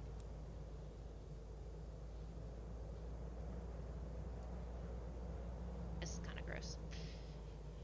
Perhaps it is the Scythian nature of the travel. Perhaps it's carelessness. Whatever it is, the voice of a man ahead of you, salt dry and salt cold, comes as a surprise. You're late for the sermon too, he hisses. We mustn't be late for the sermon. His hand grasps yours, tugs you through a translucent membrane, across the path, through church doors. You don't have time to observe the port. The air seizes you, cold as a corpse's kiss, and something about it is wrong. The bedraggled parson, who stands before his people, palms raised. Today we stand before they who must grieve to give praise to their sacrifice. Without them there would be no joy, no agony against which we might juxtapose the sweetness of our existence. Do not ever forget this.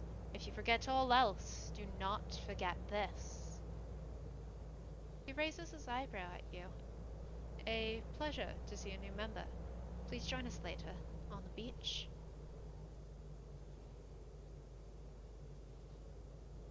Listen to the murmuring sermon. You find a seat among the parishioners, their skin whorled with strange patterns. Tentacular calligraphy that might quite possibly be flesh. The bedraggled parson paces across the stage, lit up from behind by his reverence, his conviction in the sultras of his speech. Here is a man assured in his precise place in the universe. And remember, next Tuesday, a baptism at the Mists. All those looking to experience a closer connection with they who must grieve, come down to the shore. You share a quick dialogue with a restless-seeming individual of indeterminate age, gender, and species. Hello, they burble it gently at you, their voice like a chorus of brooks. You're new. When they speak, you see that they do not in fact have tongues, but a mouth like the inside of an intestine, soft with pale villi. Perhaps that's why they sound the way they do. The Bureau does not like me in Wardleby Juxtamare. They don't even like me in the off-season. But I have seen they who must grieve, and I will remember that day always. It transformed my body, my mind, my heart.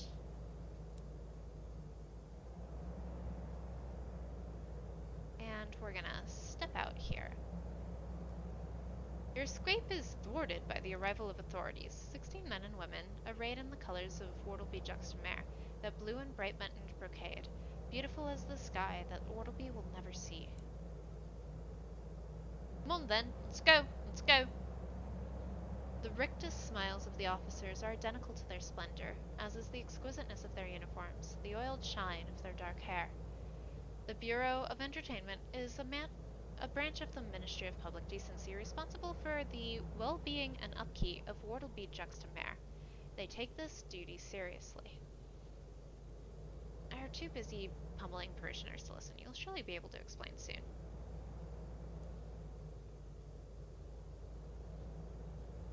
You really should have said something, coos a woman, box-shouldered and fetchingly crocodilian, her smile something scrimshot into her jaw. Why didn't you say anything? Oh well, too late now. The Bruces are charming, I suppose. Now off with you, back to Wortleby, back to civilization. She thrusts you through the exit and bolts the door behind you. The journey burns like the birth of a star, boils beneath your muscle.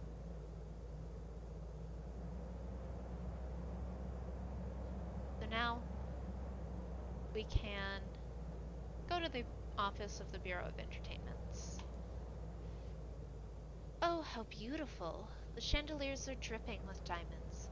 Gilt-limbed choruses of marble, brocade atria so magnificent it could drive one to tears, all leading to a scrumptious little office, its walls painted gold by Cantiflame. The toy maker, who looks like an Abercast cousin to the couturier, sits at the desk, mending plush toys. He glances up. If you're here to assist, you may speak to me.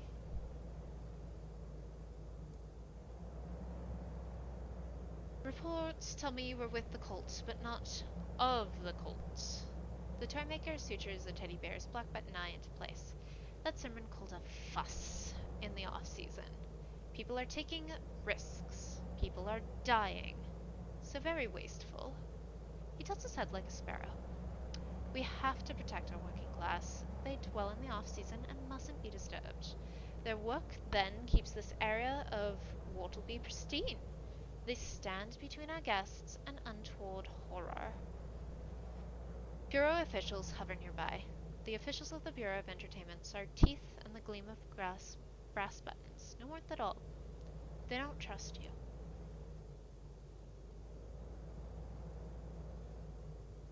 So we can offer to stop the cult, or we could just return.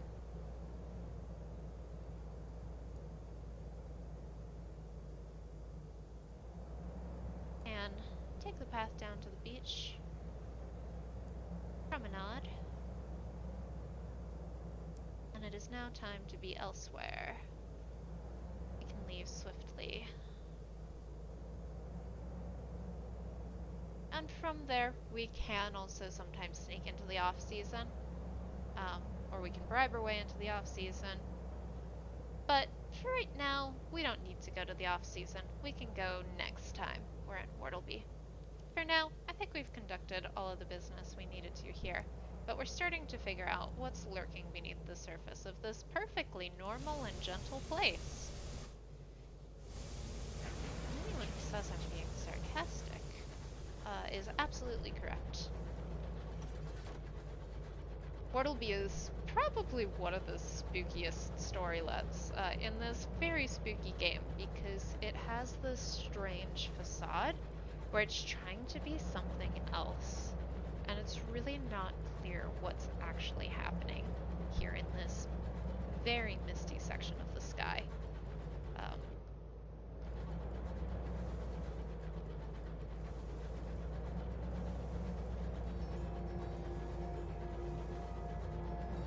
Stop at the lighthouse again. I don't know if they'll want to talk to us, but they might. Oh, look at that. The keepers keep a grubby calendar on the wall, dividing the days into a cycle of duty and rest. Green ink informs you of their current whereabouts. You find the laborious keeper is out on the roof.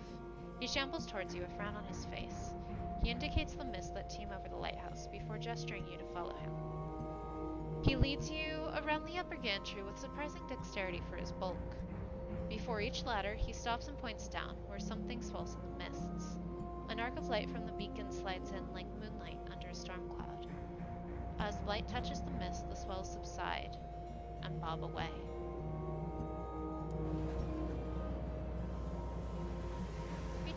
stop here, we'll find out just a little bit more about what may be going on in the mist.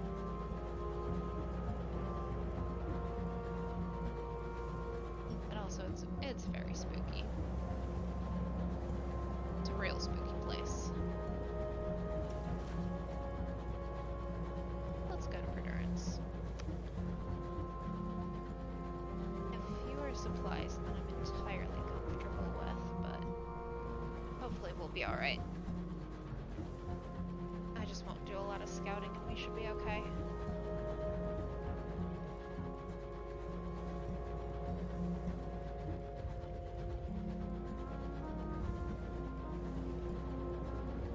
Should have picked. Well, my inventory was full though. Couldn't pick them up in Mortal B. I just have a lot of stuff I don't strictly speaking need. We have what? Oh, we have our caged catch, which we need. Ours are nice. These we have a rare quest. So yeah, we don't really have a lot of inventory space right now. Again, part of why I'd very much like to get a larger train, because if we could increase our hold size, that would be awesome. Ooh. Morale is strained and someone has been careless. One of the barrels in your hold wasn't securely fastened. It has spilt, spilling the precious hours across the floor. Already, the hour's insistent melancholy has begun to permeate the engine, and your clocks are becoming erratic. So we can collect them, or we can throw them out.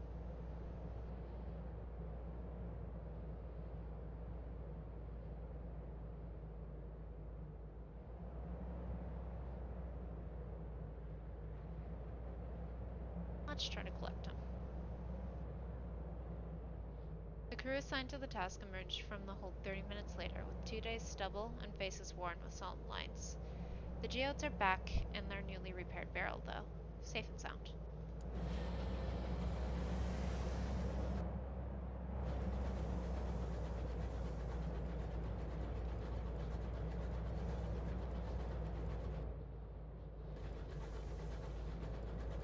It is curious that one of the options there required that our crew was entirely made up of the living. It implies that there's a way that our crew could be made up of not the living? Interesting concept. Oh, jeez. I don't like that. Yikes, yikes, yikes. Those monitors is gonna blow up. Okay, loop back around after we go to Perdurance. I'll just see if there's loot left behind there. But also, again, I'm not like eager to deal with those. Let us dock. See what we've got here. Another party below the stairs. This time we will take tea. Increase our terror a little bit. And we are gonna try, probably not succeed, but try to succeed the election again. We are not elected, but next time there's an election we may get to. And let's run through this one more time. I won't do it 3 times here, but I will do it once. So first we are going to try and find the presumptuous heiress, because that is the reason why we are here at Perdurance. The macabre counselor commissioned you to find and free her daughter, the presumptuous heiress. First you will need to find her among the devotees. So we can try to find her ourselves, or we can use a saloon student gossip. Holocron Popinjay listens avidly to your scandalous story, then indicates his fan towards a young lady reclining on a grand piano. That's her! Her massive dark brown curls is set off with a spray of curving blue-black feathers so high they scrape the low ceiling. She is talking to the pianist, a lady of comparable build with similar brown curls, an identical chin, and matching eyes. They could be sisters. Apparently the macabre counselor has 2 daughters. She said nothing of this. No doubt it will prove to be a complication.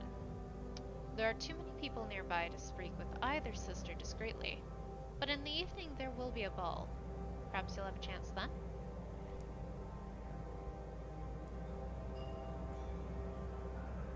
So we move on to afternoon. We are going to try and charm the chaperones. With a full success, look at us. The chaperone soon considers you a fast friend. He deftly inserts you into a lively conversation between several debutantes. He also gives a subtle signal to the servants, and thereafter you are always served the finest cuts of meat. It is more or less like pork. Not many pigs were brought into the sky, of course, but let's call it pork.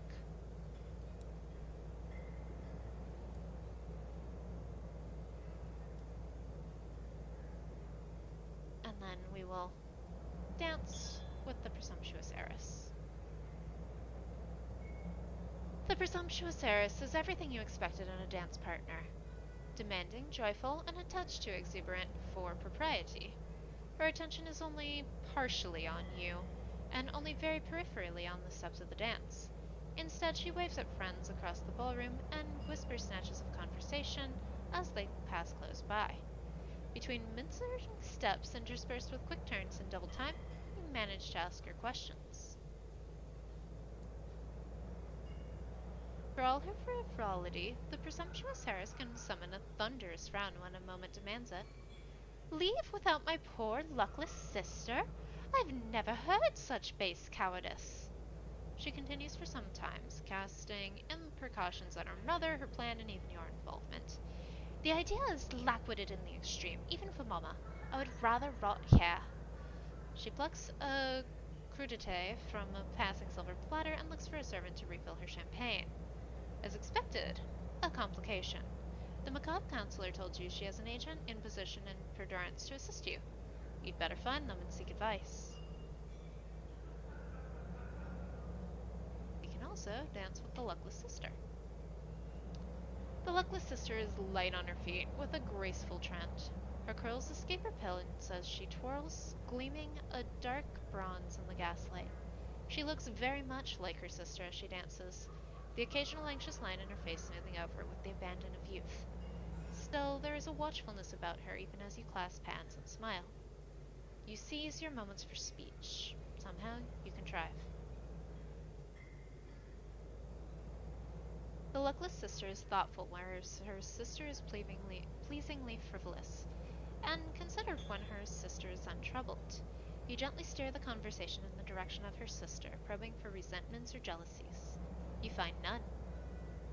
It is only when you mention the matter of mothers that the luckless sister's quiet charm falters. The one true pleasure of this awful place is that I will likely never see her again. Awful place? You look around at the laughing dancers and their shimmering finery, at the crystal decanters dark with wine, the windows' evening blaze caught and refracted in the shining chandeliers. The luckless sister's laugh startles a nearby chaperone. He gives you a stern look, no doubt suspecting you of nefarious levities. Once her amusement subsides, she refuses. If I truly thought that would be best for my sister, I would help you. My mother would only entangle her in schemes and plots.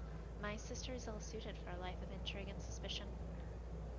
She's not surprised that her mother would abandon her here, but nor does she seem inclined to aid you. You'll need some form of leverage.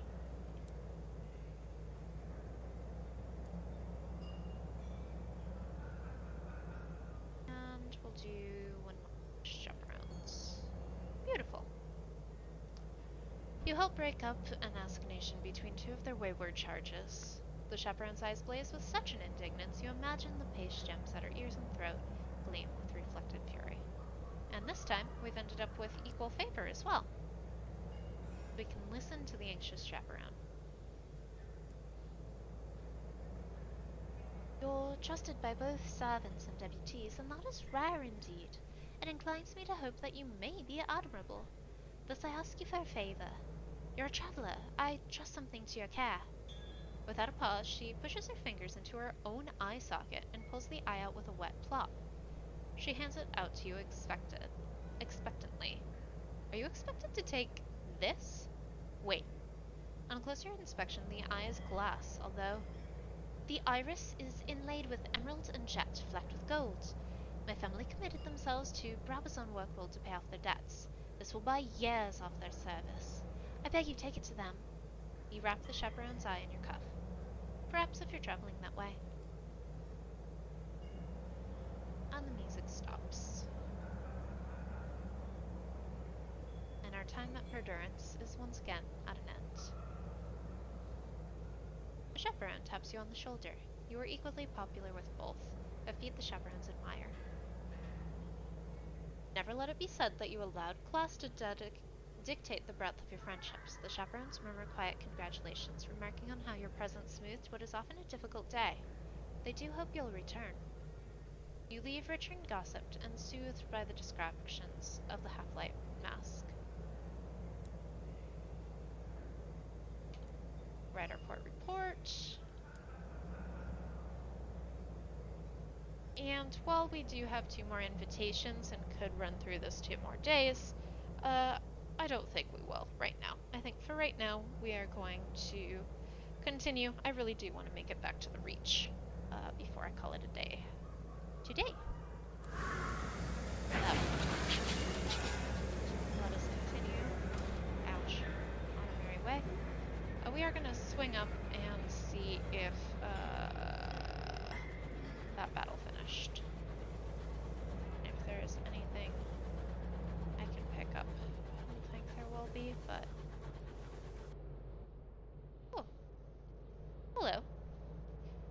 Since you boarded your train, the empty silence has started to get on your crew's nerves. What kind of man doesn't even want to sit to play a round of cards when asked? Isn't he bored? All he wants to do is stare out of the windows. Yet, worse, he still hasn't told you where he wants to go. The crew are starting to worry he's a permanent addition. He turns to you, chewing his words. Finally, he spits them out. I have a confession. I miss the light of the sun. I miss the pain of its touch. I miss the songs in my head. But I won't go back. I won't give him the satisfaction. So I want you to shatter me. Break me into 1,000 glittering pieces and let me bathe in the sun's light. I don't want to smash this guy, though. I don't want to break him apart with a hammer. To do this. There's a place called Carillon where the devils help agonized souls find healing. Perhaps they can help the empty recover from his dependence on the sun. It has to be better than being smashed to splinters. After much persuasion, he finally gives to give it a try. Carillon will smash me sure as the hammer, he says. The difficult part comes after, the repair. So, in case we didn't have enough quests yet at Carillon, we got another one. Alright, yeah. No sign of that battle now. Whatever happened with the guest, it finished while we were away.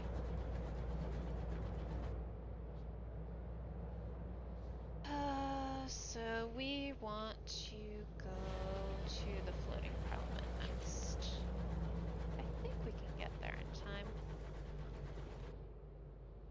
Not psyched about our complete and utter lack of supplies, but we might be okay. Have to be careful.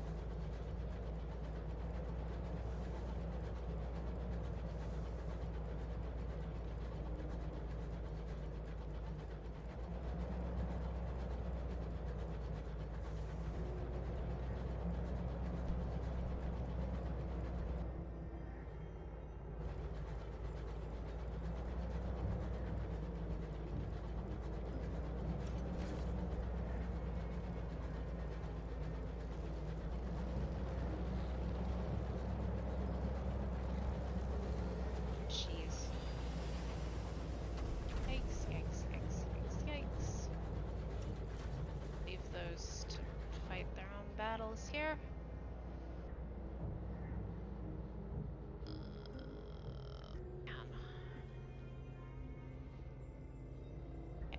sell supplies there. The work world sells fuel. Okay, we'll be alright. It'll be tight, but I think we'll be okay. Yeah, because that's department.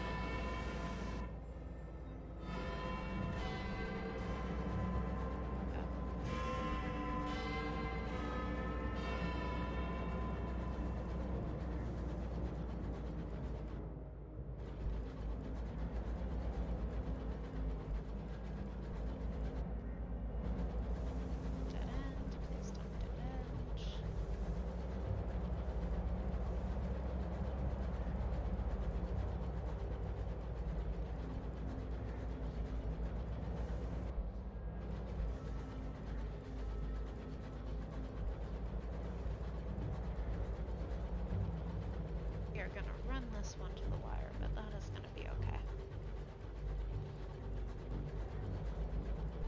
Carrington Remedial School. Alrighty then.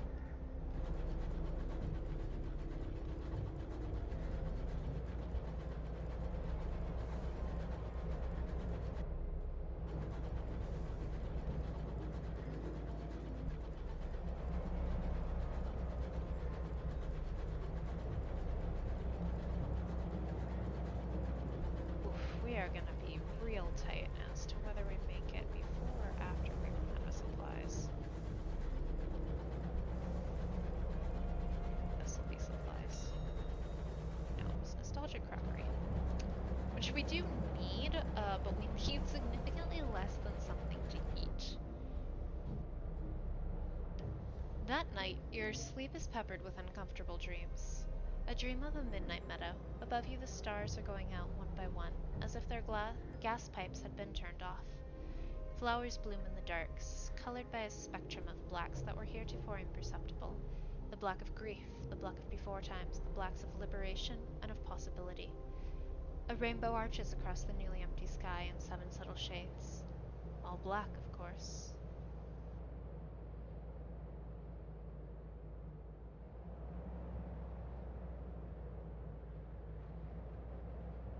We'll seek company.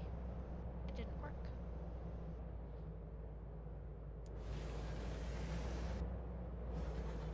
Alright, I think we'll make it.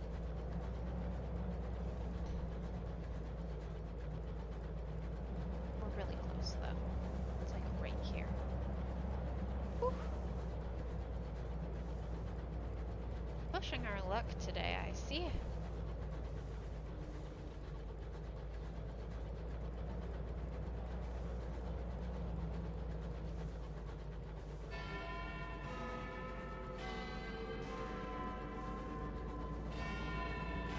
No idea why that sound effect is louder than every other sound effect in the game. It's absolutely deafening. I have no idea how to make the clock tower more quiet. I think it's just loud. Alright, the People's Perpetual Protest. We will enjoy us going on the lawn with our aunt. Your aunt examines the scone with professional distaste. I suppose one shouldn't complain, she mutters, but marches off to have a quiet word with the baker anyway. You eat the slightly stale scone, complete with lashings of jam and clotted cream. Get a port report. Observe the People's Perpetual Protest. And because we have not yet won the election, we cannot yet go into Parliament and do anything. But we can complete our prospect and get, so that's twice as much as what we bought them for, which is great. And we get a moment of inspiration and some experience. Lovely. So now we need nostalgic crockery for the counselor, which we need 2. And then we need a number of supplies. Lovely. To check, we can get fuel at the Most Serene Mausoleum. So yeah, we're gonna try to cut back up over here, go to London, Brabazon, and back to the Reach. That is the plan.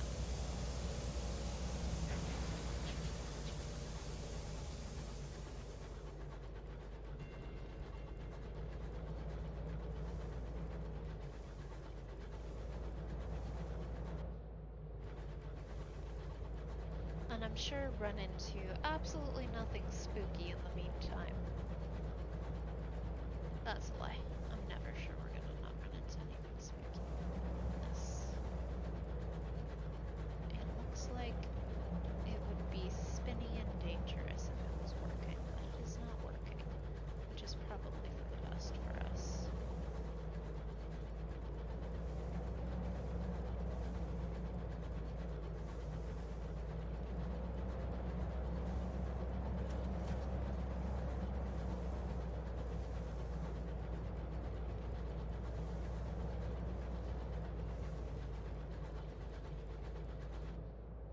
Rolling around this way. Really? Let me see if I can cut around this the other way. Would not be a very good route to go that way. I always prefer to find routes closer to the center because it's slightly less likely I'll run into something I don't know how to deal with. But we don't exactly have as much fuel as I'd like. So I'd rather go around the other way. Can't. Which does seem likely. This seems like we can go around. Yeah, this is a better route. It's a failed work world. Interesting. Right.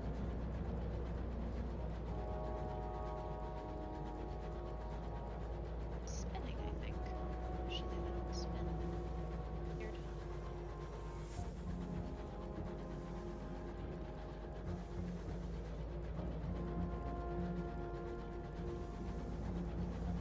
Ah. Oh, please.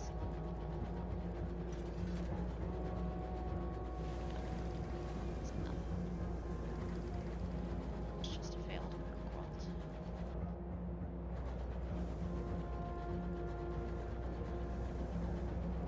Really spooky. I've never been in this section before.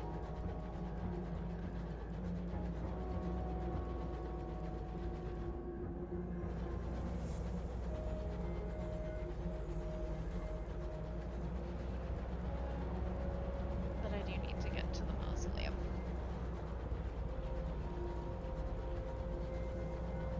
The sky yawns. London has scarcely touched these wide places. Oh, it is dark over here.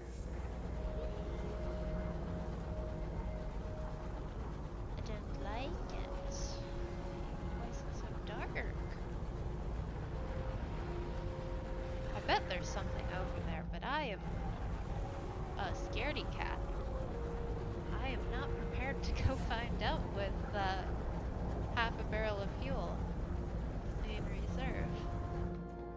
Go back to the mausoleum and call it a day. But it's cool. It's cool to think that there's a dark section of the sky. I just have no idea what'll happen if I go over there.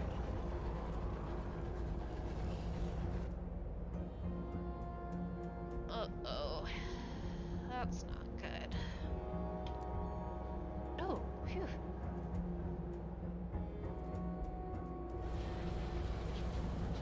Oh, that could have been very bad. I guess we don't have any fuel to spare. Eee.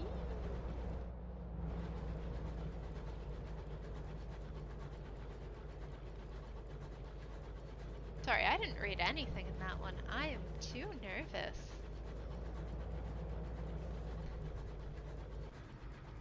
Well, I just don't want to start a new lineage. Or not a new lineage. It wouldn't be a new lineage. It would just be a new captain.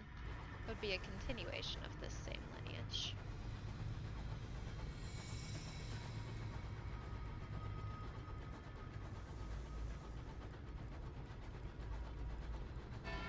But we are going to get to go past the Dead Star of Albion.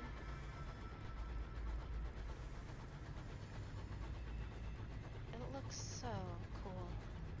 Gives me the goosebumps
Duchess and Caradine. Completed. Excellent. The Duchess would be a small figure were it not for the mounds of silk and brocade that comprise her dress.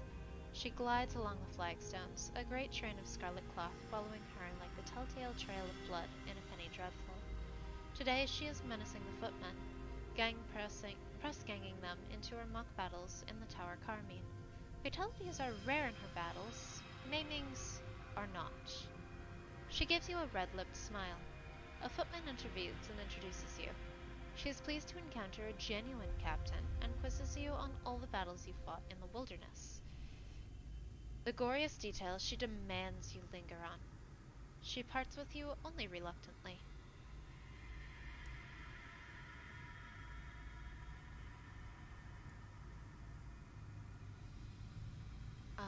We will inquire about the second daughter. No, I don't want that one. That one's no good. Bring the other one.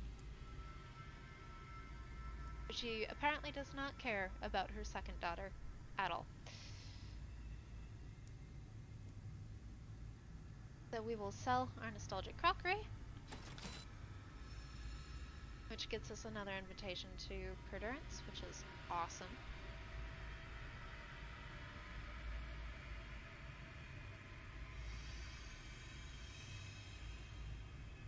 We do need 5 ministry-approved literature for this.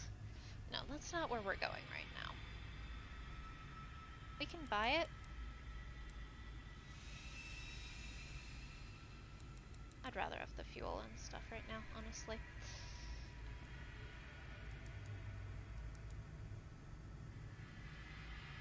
Go. Now we won't get stranded in the sky, because we're not going to be doing that many more quests here in the sky. We're just going to go back to London now, I think. Turn in our port reports, see where that puts us in terms of money. We'll buy a train if we can. If we can't, no biggie. We'll get one when we're back in Reach. Because all of the trains are the same in each of the central ports, with the exception of the most expensive one. So the one in the Reach is the super fancy gold train. The one here is really like strong and good at combat. But they all cost like 10,000, which I cannot afford right now. So, oh, jeez, leave me alone. Big six. Alright, luckily they are bad at chasing me. Oof. Oof. Okay, now they're good at chasing me. And they're faster than me, which is a problem. Faster than everything in the Reach. I'm not faster than everything here. Okay. They actually injured themselves a lot with that charge, though. Or smoking.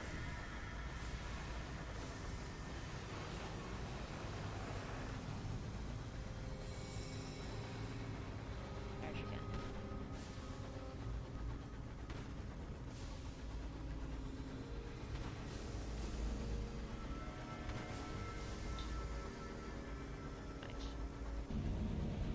You passed a narrow escape.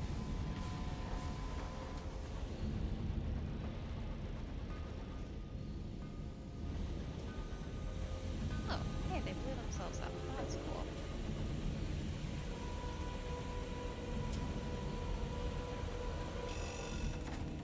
We'll get... Then, industry stamped permit. So, now we need to not collide with anything, because I've only got 4 hull left.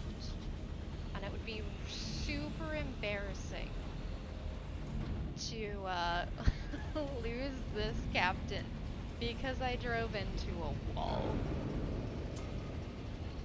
We are going to have enough money to repair, so that's no problem. All we have to do is not crash on our way back to London. Here's the very fancy seat of the Empress in the Hall of Hours. It is very fancy. as I'm sure you can tell.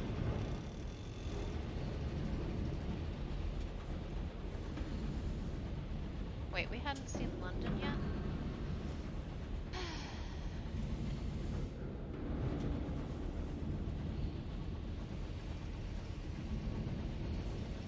Alright.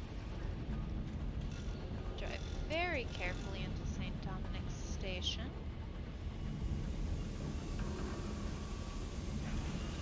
Go. Took no additional damage. Whew.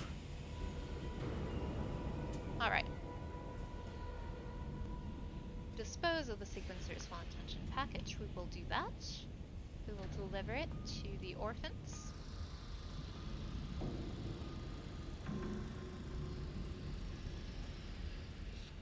Go to the yards and absolutely fully repair our hull because, oh goodness, did we need to.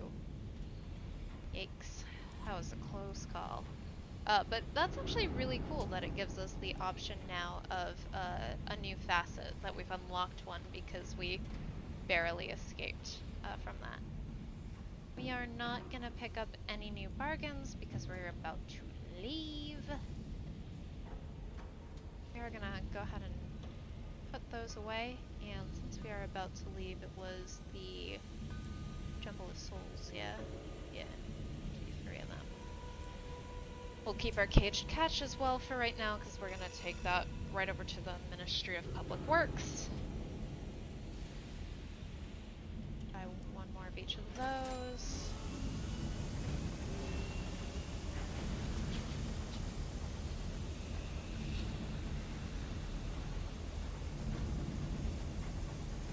Man, that was way too close a call. I do not like combat. I'm glad that he crashed, or that that ship crashed into enough walls that we were able to get stuff off of it.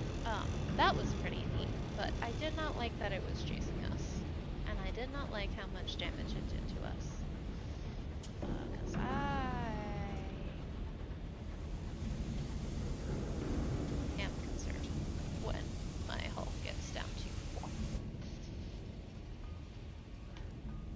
Ministry of Public Decency, we're going to give you my port reports.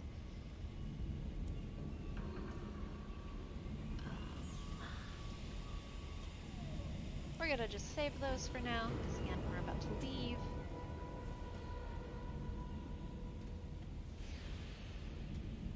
So we have this to turn in, which will also get us payments. Oof. Strength of the Sun, 100. So toasty. A pair of laborers maneuver the catch into its new pen, their hands trembling as you recount tales of its ferocity. The foreman shakes his head. God knows what they want this one for. Stopped asking questions after someone gave me an answer once. He shudders, pays you. Get another opportunity. They want 2 rolls of thirsty bombazine and 2 uncanny specimens. We definitely do not have this stuff, so we're gonna leave that be. Royal Urologist wants nothing, because we have to go to Carillon. So with all of that business concluded, I think we shall go back to the Reach. I think that's where we're at. I mean, obviously I could continue to circle. There's a lot of story loops that I could continue to do here. I've got the glass eye to take to the Brabazon Fork World. I could do the Macabre Counselor's quest, and Perdurance with the sisters. I have lots of options for things I can continue to do here, but it is very easy in this game to fall into the trap if you get so stuck doing all of the quests in one area that you never go anywhere else. And that's fine, that's not the wrong way to do it, but it isn't as interesting, and I think it is a lot more fun just to sort of explore. Very few storylets have a timed component where if you don't come back to complete it in a certain amount of time, you don't get the reward or you get a lesser reward. Basically everything will wait for you to come back, uh, which is nice.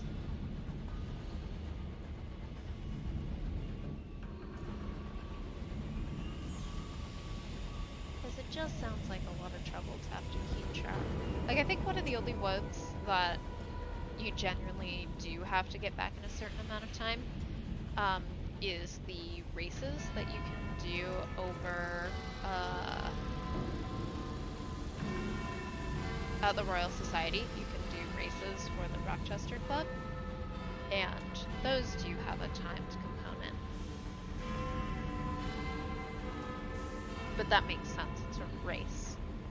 Everything else really doesn't have a timed component because it wouldn't make sense for it to. I'm just assuming the ministry stamped permit I have will let me go back across. I may not need anything to go back across. Who wants to fight? And could you not? No.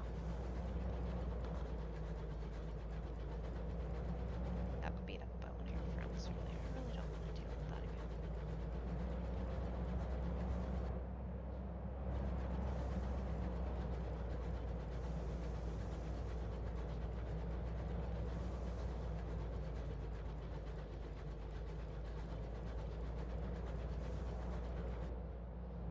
Yeah, should be right down this corridor. Jeez. Yikes. Oh, shoot. Shoot, shoot, shoot. There's so many mean things. Let's go back to the Reach. Nothing is this mean in the Reach. I've been having such good luck avoiding all of these enemies and stuff that are really difficult. It's just... it's not nice. There it is. Transit relay, take me to the Reach. Yeah, this place. I don't want to go there anymore.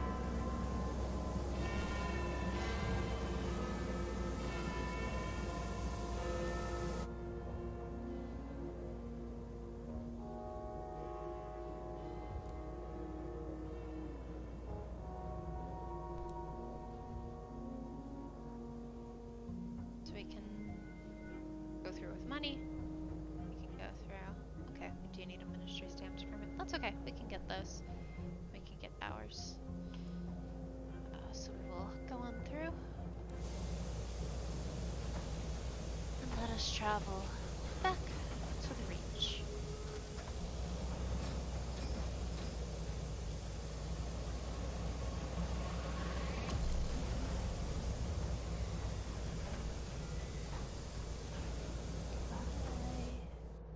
Alright. This tip is my entire strategy. If you are outmatched, try running away. I am always outmatched, and all I do is run away. But it is very good advice. Alright, back to the Reach.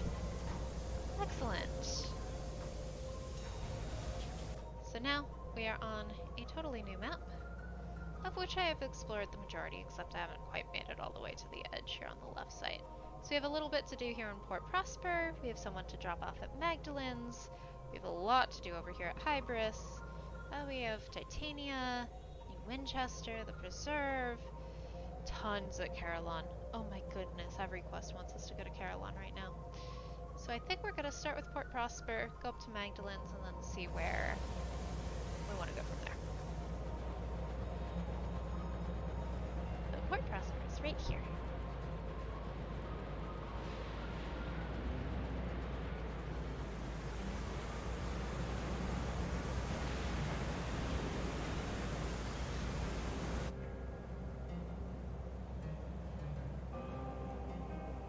Let's explore. The Lawless Fair is going on right now.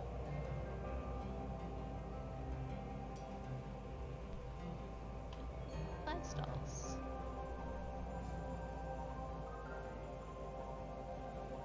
Beautiful.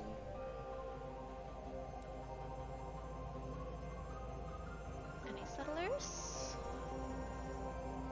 Oh, seek adventure in the sky.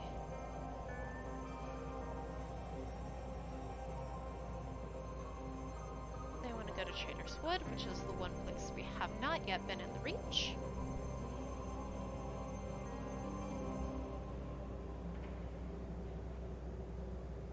Terra's Fallen. Cool. Bazaar, they want 3 of these, which I've had for ages and have no idea how much I spent on them, so I'll just get 450, which is great. Ooh, cheap bronze wood. Nice. But for right now, we need more fuel, more supplies. Always more fuel and supplies. I don't think we had anything else at Port Prosper, so we're gonna continue on our way up towards Magnus.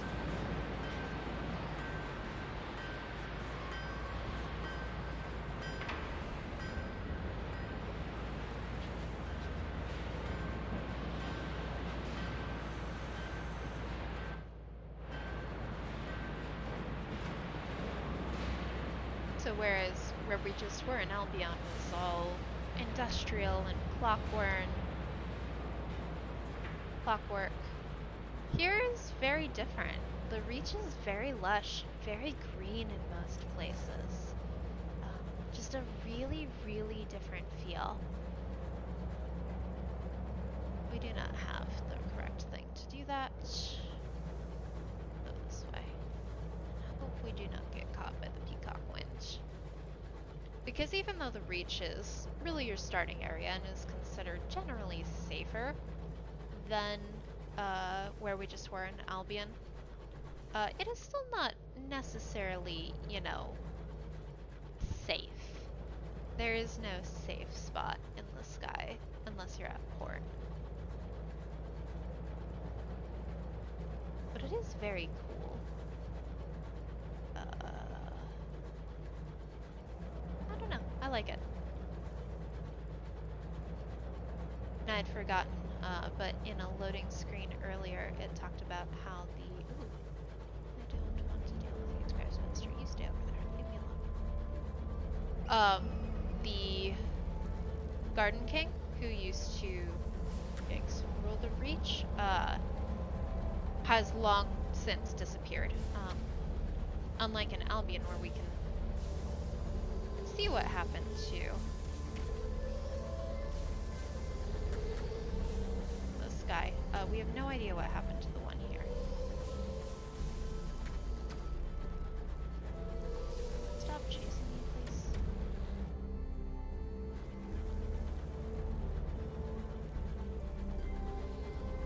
Didn't even go the right way.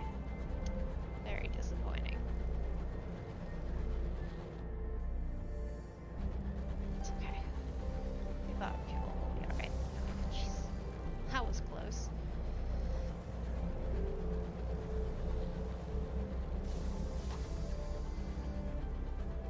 And there might be Kantaraki out here too. Awesome. Oh my gosh, leave me alone. Why are you still chasing me? I'm so far away from where you spawned, Scribes Minister. Go away. Please. On any of this.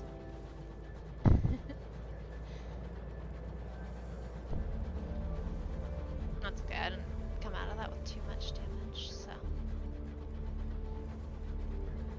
We've survived. We've survived, honestly, an impressively long time. This is much longer than any of my early captains have ever done before. Oh, this is a dead end. Whoopsie. I'm very happy with this run, especially since I think by the time we get to New Winchester, I will have enough to get the new train like I wanted.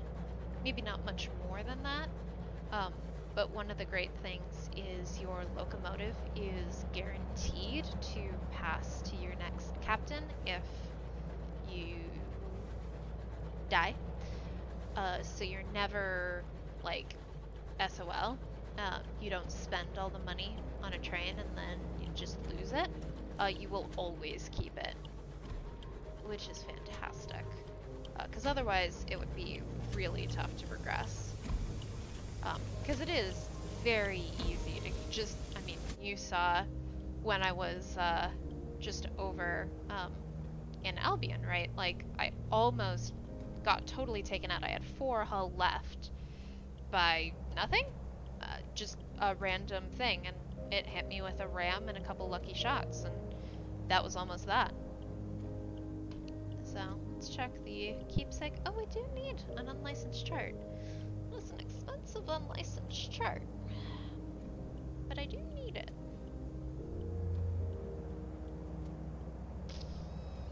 Yeah, we'll take it. I need that for the Incognito Princesses quest, if and when we end up in Eleutheria. Write a port report. Deliver the previously impounded goods, which we will get paid for. Speak to the amenable host. An attendant escorts you through the dazzling violet corridors. The host's red door is always open. The attendant leaves you just as the clock begins to chime. The amenable host reclines on a couch of crushed velvet, a goblet of sparkling wine in his long fingers. Somewhere in the tower above him, a great clock ticks away. As a policy, the host's atrium is always open to guests. He is available to hear opinions, friendly criticism, and suggestions. Today, he has a headache. The amenable host closes his hands around his returned locket. Now it comes to it, I'm not sure I want to know. But I've sent you out. He drums his fingers against his cup. We don't spare our guests the truth, so why should I be any different? Here, he fills goblets for you both. Well, out with it.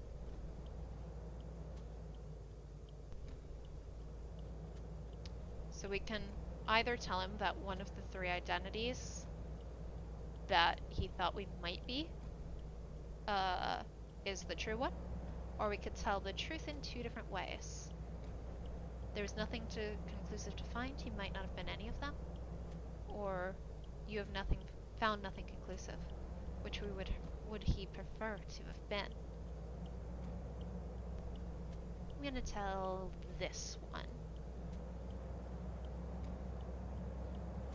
He hesitates, his fingers drumming against his goblet before speaking. I could have been any or none. I have no past anymore. You'd think I'd remembered something, but I don't. I could write origins for myself, but what would be the point? The luster has vanished from his eyes. Is this the lesson of Magdalene's? You can be anyone you choose, and so in choosing, you eclipse all that you were. He goes to a drawer and takes out a sealed envelope. For all your trouble, I am who I have chosen to be. I have that, at least.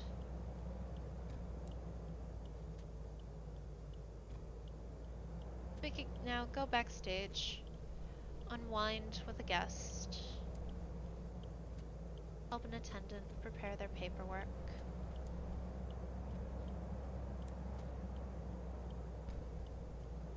We can treat our terror, treat our nightmares, but it does cost. Doesn't cost anything right now. We need 0.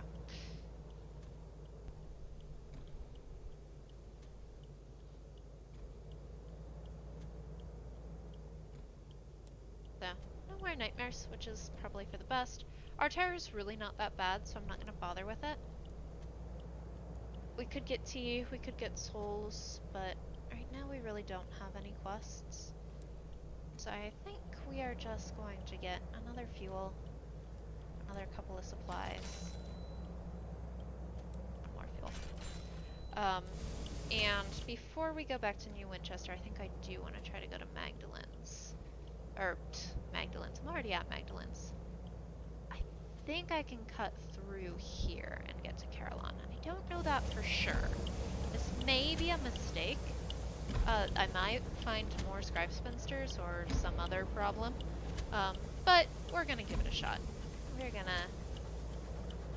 Well, I mean, I titled it What Lies in the Dark, so let's go find out, shall we?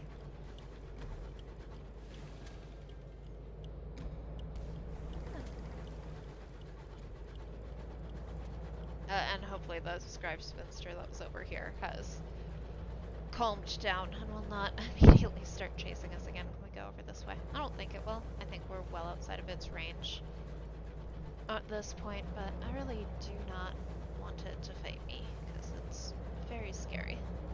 I am easily afraid. Still do not have a saying, unfortunately.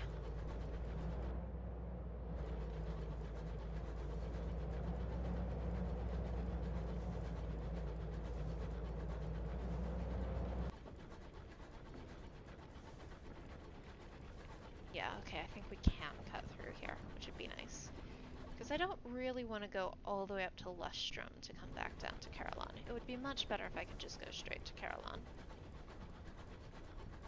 As much as, you know, I do need port reports, because you always need a port report.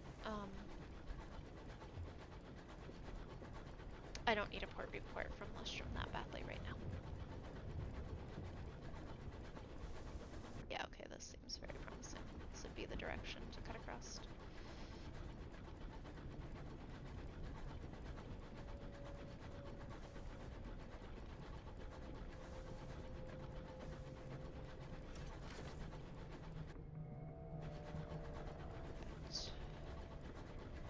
Apparently the answer to what is in the dark here is nothing. Just snow. Snow in the sky. Which is one of my favorite answers, because it means I'm less likely to end up in a bad way.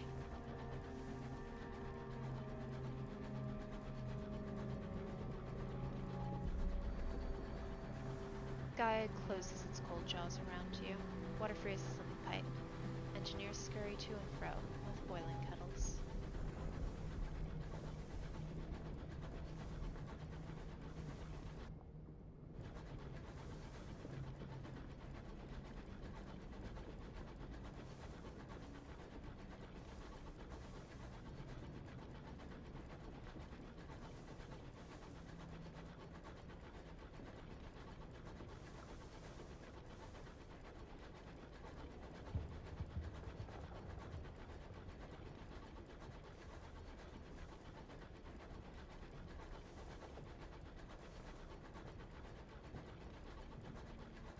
The Rat Brigade have clambered up to view Caroline.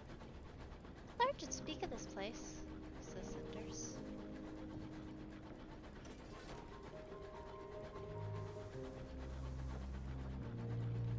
We are back at Caroline.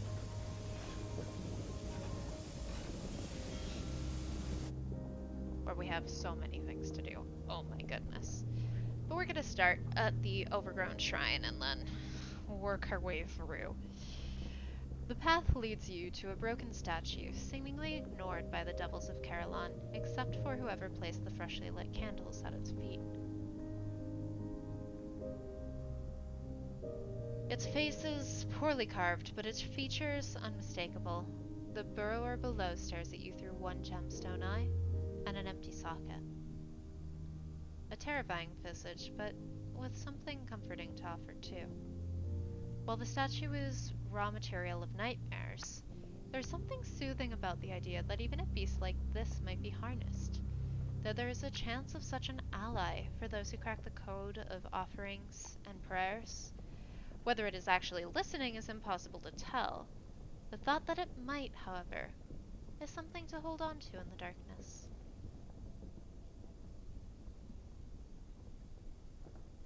So, we are going to write ourselves a port report, as always.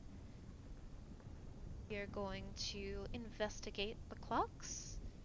The clock is running fast. One of the clients spots you looking at it and grabs your arm. No, she begs before being dragged away by a pair of expressionless nurses. No more, please. Your horological office pocket watch affords you access to the port's primary clock, from which the others in the area get their time. You unpack your tools to begin, Assorted screwdrivers, brushes, pliers, tweezers, a small bottle of oil, a jeweler's loop. And we succeeded! Hey, look at that! Fantastic. The presiding Deviless is waiting for you outside the clock tower, already dealing with a new set of prospective patients arriving before the previous penitents have parted. Order them all locked into the brimstone sauna, she tells an assistant. Then lock the door. Probably not great for him. What else can we do in the foyer? When you explain the empties predicament, your rescued prisoner attracts a swarm of attention. The presiding Deviless descends to meet your rescued prisoner. She taps his glass eye with a fingernail. A sun-touched soul, she muses, an eager flash of her tongue at her lips. Yes, we can take good care of him. Two attendants wheel out of bed and gently help the empty climb in. Your last words to the empty are awkward and brief. He was never much of a conversationalist. He thanks you and seems happy to leave it at that. When you return to your train, you find a nervous young man waiting outside with a barrel of souls. The Deviless told me to deliver these to you, he says. Says it was a fair trade for such a patient. We now have two selections of immaculate souls, and the glass half empty is no longer our passenger. I don't know if we'll ever find out more about his story. I don't know what we've condemned him to, but maybe we'll see him again. We then must attend a candlelit soiree with the inconvenient aunt, who insists that it will do us good. Come on, she says, a fierce gleam behind her spectacles. Your aunt, chattering constantly, guides you through the ash-gray stone chambers of Carillon. Eventually, you reach a little door in one of the less traveled back ways. Your aunt knocks thrice. The door swings open, and a severe, scarred old woman peers out. Bunty! Your aunt cries happily. After a brief introduction, Bunty ushers you inside. You emerge into a room with a high, mirrored ceiling. Its dark-paneled walls are illuminated by dripping crimson candles. Revolutionaries consort with ministry auditors. Devils drink with bright-eyed ministers of the new sequence. A famous Tackety general is highly occupied with a distinguished admiral. What has she brought you to? And for context, these are like revolutionaries and auditors are typically opposed. Devils in the new sequence are typically opposed. Taggediness and admirals are definitely opposed. So we can either look for our aunt or mingle. We're gonna look for our aunt. We don't know anyone here. You duck between a pair of drunken lords toasting their family feud and follow the sound of boiled sweets being crunched. You are led deep into the bowels of the chamber. Your aunt is shamelessly eavesdropping on a conversation at the foot of a staircase. Her expression is aghast. You make out the words, "The St. Dunstan's rendezvous, the company of 4," before your aunt notices you. Let's get out of here, she says, hurrying you away. We have attended the scandalous soiree with the aunt. And we gained a sky story for our efforts. I don't think the presiding Deviless can do anything else. Oh.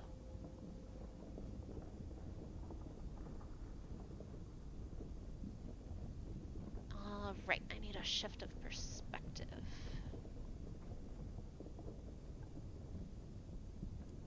Progress that one. Travel around. Where do I get a shift of perspective? This one.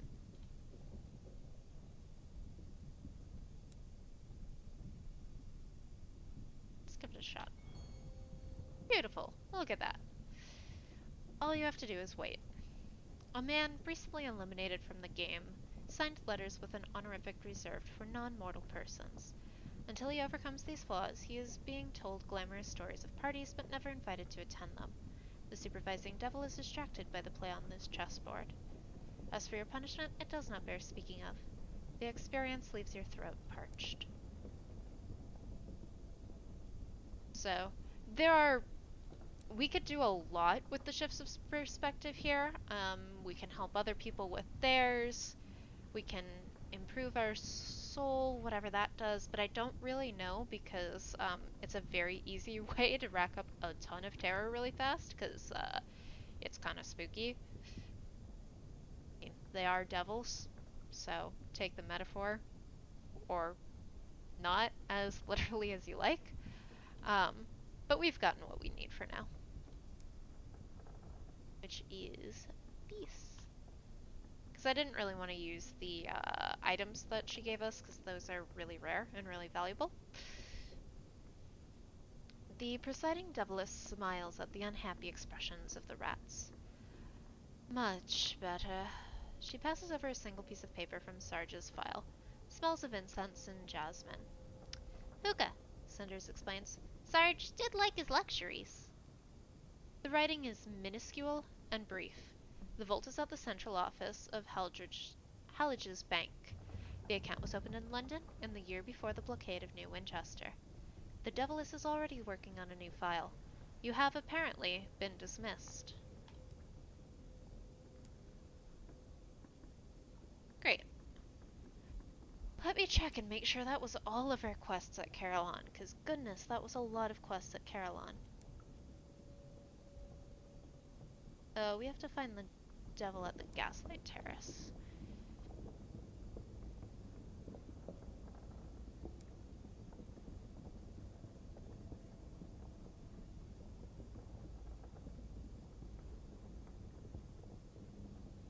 Who are we talking to?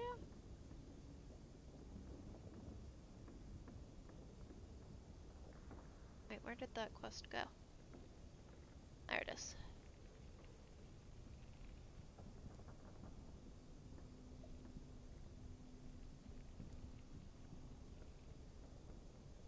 Seen something. In this light it's hard not to see things. A devilish orderly stabs the curate with a needle. At the sight of the jab, the curate's skin goes lavender. I'm being treated for not believing in God. I've tried everything. Prayer, fasting, long weekends with a professional saint. None of it worked. My sermons were suffering. My bishop complained. And has it helped? I have dreams of snakes and angels. It hasn't made me a mystic. I don't think the devils are real either. Just men with funny eyes, aren't they? The devilish orderly smiles, with extra teeth. Leave him to his penance. Do I have to do this to progress it? I don't remember. Oof.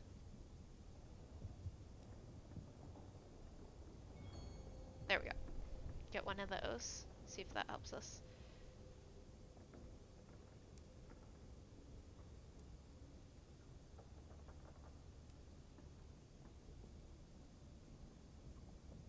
I don't know. I don't remember how to progress that one.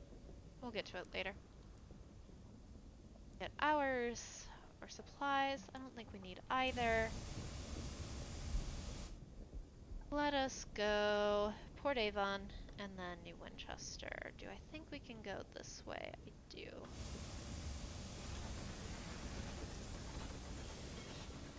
And then once we get into New Winchester, I think we have exceeded the amount of money we're going to need in order to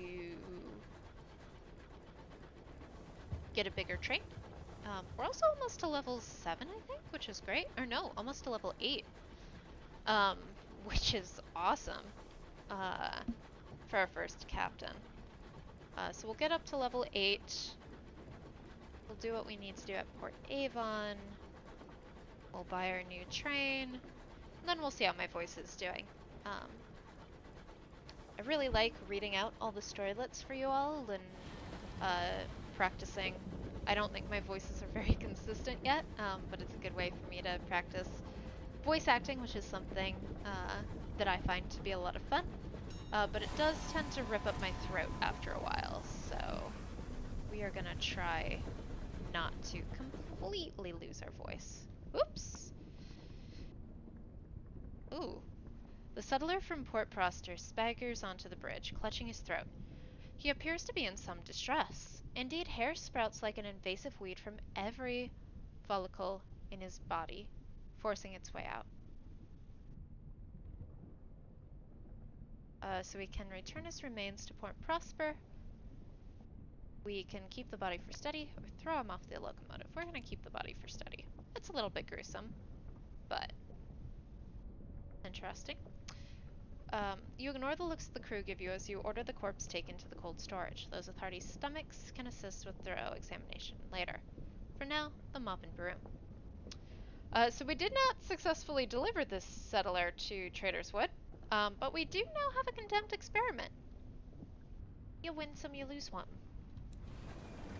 Not really sure why that happened. I don't know if it's because we were slow getting him there. I don't know if it's because we got crashed into. Or if that just happens sometime. I've never seen that storylet before. But it was cool. Spooky, but what else is new?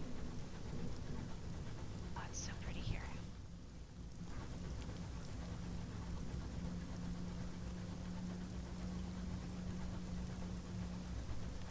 I love how different this area looks from Albion. And I'm really excited for when we do go to Eleutheria, which I actually think is pretty likely to happen the next time we play this. There's definitely some stuff I'd like to get done in the Reach, but in the next session or two, we'll probably make an attempt at Eleutheria. It will probably go poorly. We will probably not make it very far, but you never know. We might. Oh, Mr. Menagerie is here. Mr. Menagerie. I actually have the stuff I need for some of these. Mirrors of 25 or more. I think I do have mirrors of 25 or more. I do want the Ratronaut, but I don't have mirrors of 65. The cloaked figure looks up as you approach. Its garnet-hued eyes gleam from the darkness of its hood. Scouts? It rasps hopefully, its voice like a cleaver on a whetstone. We trade scouts for things, stories. It leans closer to you. We're leaving soon. So we are. We're gonna get a Star Smitten bat, because I think we can use that. It's not too expensive. These are easy to replace, and yeah. Mr. Menagerie runs its gloved hand along its shoulder, attempting to encourage the bat to climb on. Eventually, they are forced to perform an undignified shimmy to roll the bat into its hand. As the bat is passed to you, it looks into your face and squeaks. Its pupils shine like cut tourmaline. You are forced to break your gaze after a moment or two. Its eyes are uncomfortably bright. Mr. Menagerie begins to gather up its things in preparation for the next leg of its journey. So he's left now, or it's left now. The Masters of the Bazaar go by it. We journey to your House of Invention near the Ormswald. So this is the Royal Society, probably. What's happening today? Ooh, cheap repairs. Heck yes. Take it. We need to get a port report, because we always need to get a port report. We need to commission the reclusive carpenter to repair the magician's equipment. The carpenter squints at the letter and gives a quiet harumph. Another one? Fine. Looks like I'll need the legs of a cantarecity. A tad morbid, I know, but I require pliable joints such as they have. I need to get some cantarecity legs, which, honestly, that's not too bad. Those I do know how to defeat. Alright, and we also need to do this. Visit the... How many do I have? I also want to do this. I'll do this, though. The camp has moved since the vagabond was here last. He stoops to examine a wooden post etched with a dozen of signs. We call these Skylark signals, says the vagabond. The post has been carved with dozens of crude hieroglyphs. Top secret. We carved them to tell each other the character of the port. This isn't the right voice. This is the fatalistic signalman's voice. He jabs at a row of zigzags. This means unfriendly. Points to a triangle. But this means there's a Skylark camp nearby. You follow him past the village fringe. You hear voices raised in drunken song. Then you see a crumbling bridge where there are campfires and tents. My loyal subjects, roars the vagabond, plunging down the slope. I need to figure out what my voice is for this character. I haven't decided yet. Stamping around the fires, singing of old adventures, howling and dancing and laughing. The Skylarks' coats are ragged, their hygiene is questionable, and many of them bear unsightly scars. But they seem to have found something to celebrate. Perhaps it's just that they've made it through the month. They raise their flasks and bottles in a toast and roar together. My life is a lark. My king is the sky. Listen to stories. A skylark hunches forward, his face skull-like in the firelight. He launches into a fanciful tale of somewhere hidden in the furthest corner of the reach, called the Sugar-Spun Garden. The Sugar-Spun Garden is a mythical place where weary skylarks can settle down. He describes whiskey rivers and marzipan mountains, and a land without laws. The skylark lucky enough to find his way here can sleep contentedly in a grove where even the trees are smiling. When he is finished, half the skylarks are weeping. The vagabond raises his flask solemnly. Thunders swirl into the night sky.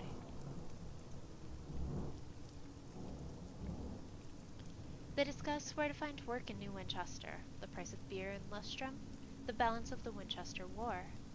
And wilder rumors, of course. A wild-eyed skylark claims that the devils of Carillon are replacing people with doppelgangers. One woman, shivering, insists that she saw a 100-eyed monster the size of a continent swimming through the dark.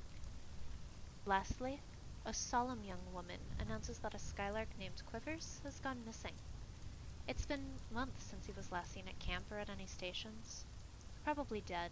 There are 1,000 ways for a skylark to die before their time.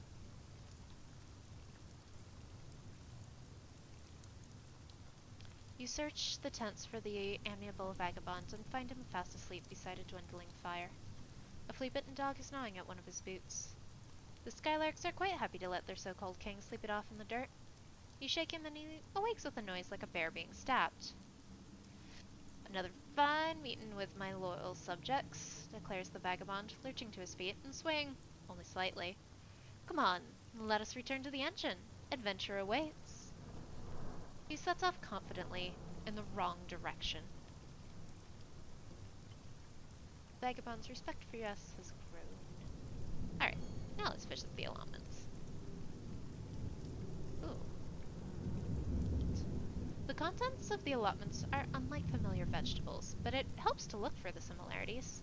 That bulbous squash is too lumpin, too spotty, too purple to be a marrow, but it is more like a marrow than it is like a cucumber. The little fruits clumped on the serpentine vines are certainly not cherries. Cherries are not so hairy, but they are closer to cherries than they are, say, a kiwi fruit? Or otters? Call it a marrow then. Call them cherries. It helps somehow. The gardener, mistaking your cognitive reshuffle for hunger, offers you a handful of freshly dug, tapered, tiger-chopped roots. Let's call them carrots. And now they don't like us anymore, which is fine.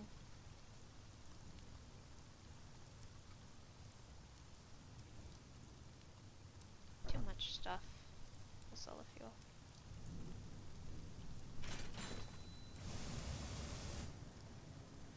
So we could go down to Titania, or we could go straight to New Winchester. We're gonna go to New Winchester. Should be able to go down and across.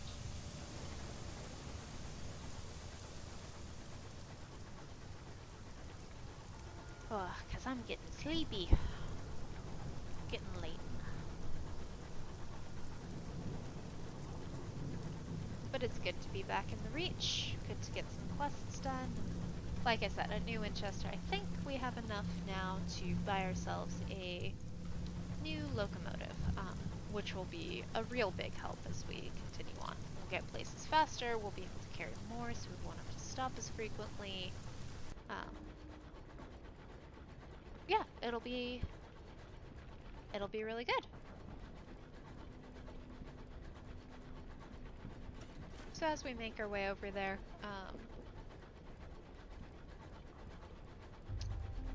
I'm going back and forth as to whether next week we'll continue with this game or whether we will play something different. I've fallen into the trap that is the Steam Summer Sale and picked up quite a number of games that I think would be really interesting to play for you all. Um, some other roguelites, some other of the sort of story-based horror game. I don't do a whole lot of, you know, jump scares or sort of traditional horror, but I do really like the spooky and the morbid and the way that video games can tell those stories in some more interesting ways. So I've got a few that are like that. Also just some other story-based RPGs, a bunch of stuff that I haven't played before, but that looked really interesting and that I think I'll have a lot of fun with. I've also got Griftlands that I've been playing, so I'll probably continue for a little while longer with those on some other days, but my guess is next Friday I'll still play this at least once more, because we'll have our new train, and we'll probably set a goal of at least making it to Eleutheria, even if we don't explore it too terribly much next time. But for right now, we've made it to New Winchester, and we'll see what's happening. Oh, New Winchester reels from recent events. The more free-spirited citizens are keeping a low profile, while the company house, head office of the Windward Company, bristles with London flags. The Colonial Assembly, the closest thing the Tacketies have to leadership, has fled the port. The Tackies are struggling. The Windward Company, whose dreadnoughts on loan from London prowl the Reach, have them outgunned. At Victory Hall, the Indurate veteran regretfully argued that New Winchester was no longer a safe location for the Independent's nascent government. The Assembly voted in her favor, and its members excavated the port in chaotic exodus. If you have business with them, you'll need to travel to their new headquarters at Lustrum. This change in the balance of power will affect encounters, discoveries, bargains, and prospects in the Reach. For example, the Tacketies' retreat means fewer independent miners to compete with, and so more hour-laden skyrocks for you to claim. Interesting. The Tacketies' answer. London's invention of the Monarch-class locomotives has sparked alarm in the Reach. The Tacketies value their privacy and don't want Her Majesty's watchdogs freely prowling their skies. Word has it that the Indurate veteran has convinced the Colonial Assembly to invest in a proportionate response. After 4 pubs and rather more than 4 drinks, you manage to learn the following. First, the Tacketies have embarked on a project to develop new locomotives of their own. It's only a matter of time till the first ones are completed. Secondly, that the work is taking place at O'Brien Factory in Lustrum. Thirdly, that the Tacketies are desperate for donations of expertise or of bronzewood to expedite the construction. So, bronzewood or crude to Lustrum if you want to assist, munitions if you want to sabotage. So whether we've intended to or not, we seem to have aligned ourselves with London this time around, and apparently now the Tacketies have retreated and the company is doing well. Recent news, a war hero has returned. A famous Tackety general has been sighted. New Winchester is feverish with speculation, particularly as the general died in the liberation of the port. Everyone has a story about the dead general. Intriguing sobriquets like the Butcher, the Stalwart, the Vanisher, the Bloody-Handed circulate. The prudent secretary is eager for any information that can be found on the returned war criminal. The Indurate veteran is desperate for confirmation. Let's investigate these rumors. Interesting. Apparently they're at Magdalen's. Some determined skulking nets you a little more concrete information. The general has been sighted at Magdalen's, where people have apparently been able to secure an audience in the Sunless chambers. The details vary. One excitable young gentleman swears blind the general was grey-faced bleeding from his mortal wounds, but the salient fact is consistent. Is it an intendant impersonating the general? Or is the general impersonating an attendant? Fascinating. We do not need repairs. We do not need crew. Can we progress at all in this? No, we need more Tales of Terror. But we're getting pretty close. Nothing to do here. At the bazaar, they would like 5 quarts of chorister nectar, which you can buy at Carillon and also sell at Carillon, which is very funny. But we do not need to do that. What we need to do is go to the engine yard and buy a train. Not the Mullen-class liner, unfortunately. We cannot afford this. This is too big a train. But we can get the Bedivere, which I think is what we want, because this will... The only thing it reduces is our fuel efficiency, and that not honestly by that much. It doubles our hull, increases our cargo space by none. Does increase our slots. I mean, it is pretty much a straight upgrade from what we've got, because we get one more slot and we get double the hull for not that much of a trade-off. This one would also potentially be good, but our fuel efficiency gets a fair bit worse, and we lose some crew. And it doesn't give us as much extra hull. It would give us another one of slots for those. What do we think? Pelennor or Bedivere?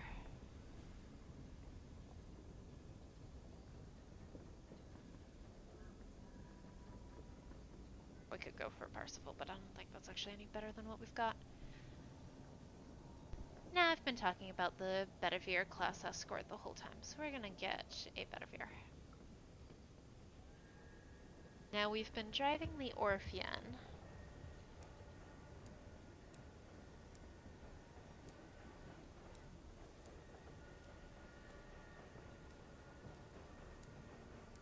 Tigerish.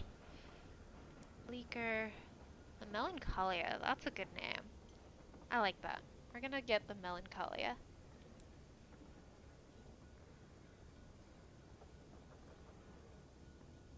Excellent. So we don't have our spatchcock anymore. We don't have the Parsival. We could swap these actually for free if we wanted to. Because the nice thing is you kind of keep what you've got. But look, there we go. Awesome.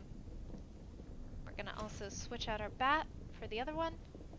So we now have 2 slots for armor, neither of which we're using. A slot on the bridge, an auxiliary slot, another armament slot. So we're a little bit shy on money right now. We only have 530 left, but this is a very good step. Some armor will also allow you to put cargo in. I mean, we can see here at Abraham's Engineering. This doesn't even have especially good stuff. I'd rather go back to London for some of the upgrades because they don't cost that much more and they are better. But we can get, you know, butchery, increase our hold with an auxiliary slot. We can get some guns that'll do more damage. We can get an additional cargo bay, which goes also in our auxiliary slot. We can get the winch and pulley, so we can get a better engine. Obviously all of these are pretty expensive for us right now. Bronzewood shielding even would help us a lot, but we've gone from 30 to 60 hull already, and I am very happy with that. We're also going to go ahead and deposit these things that I do not currently need. We'll want that. And we're actually going to deposit our bat as well.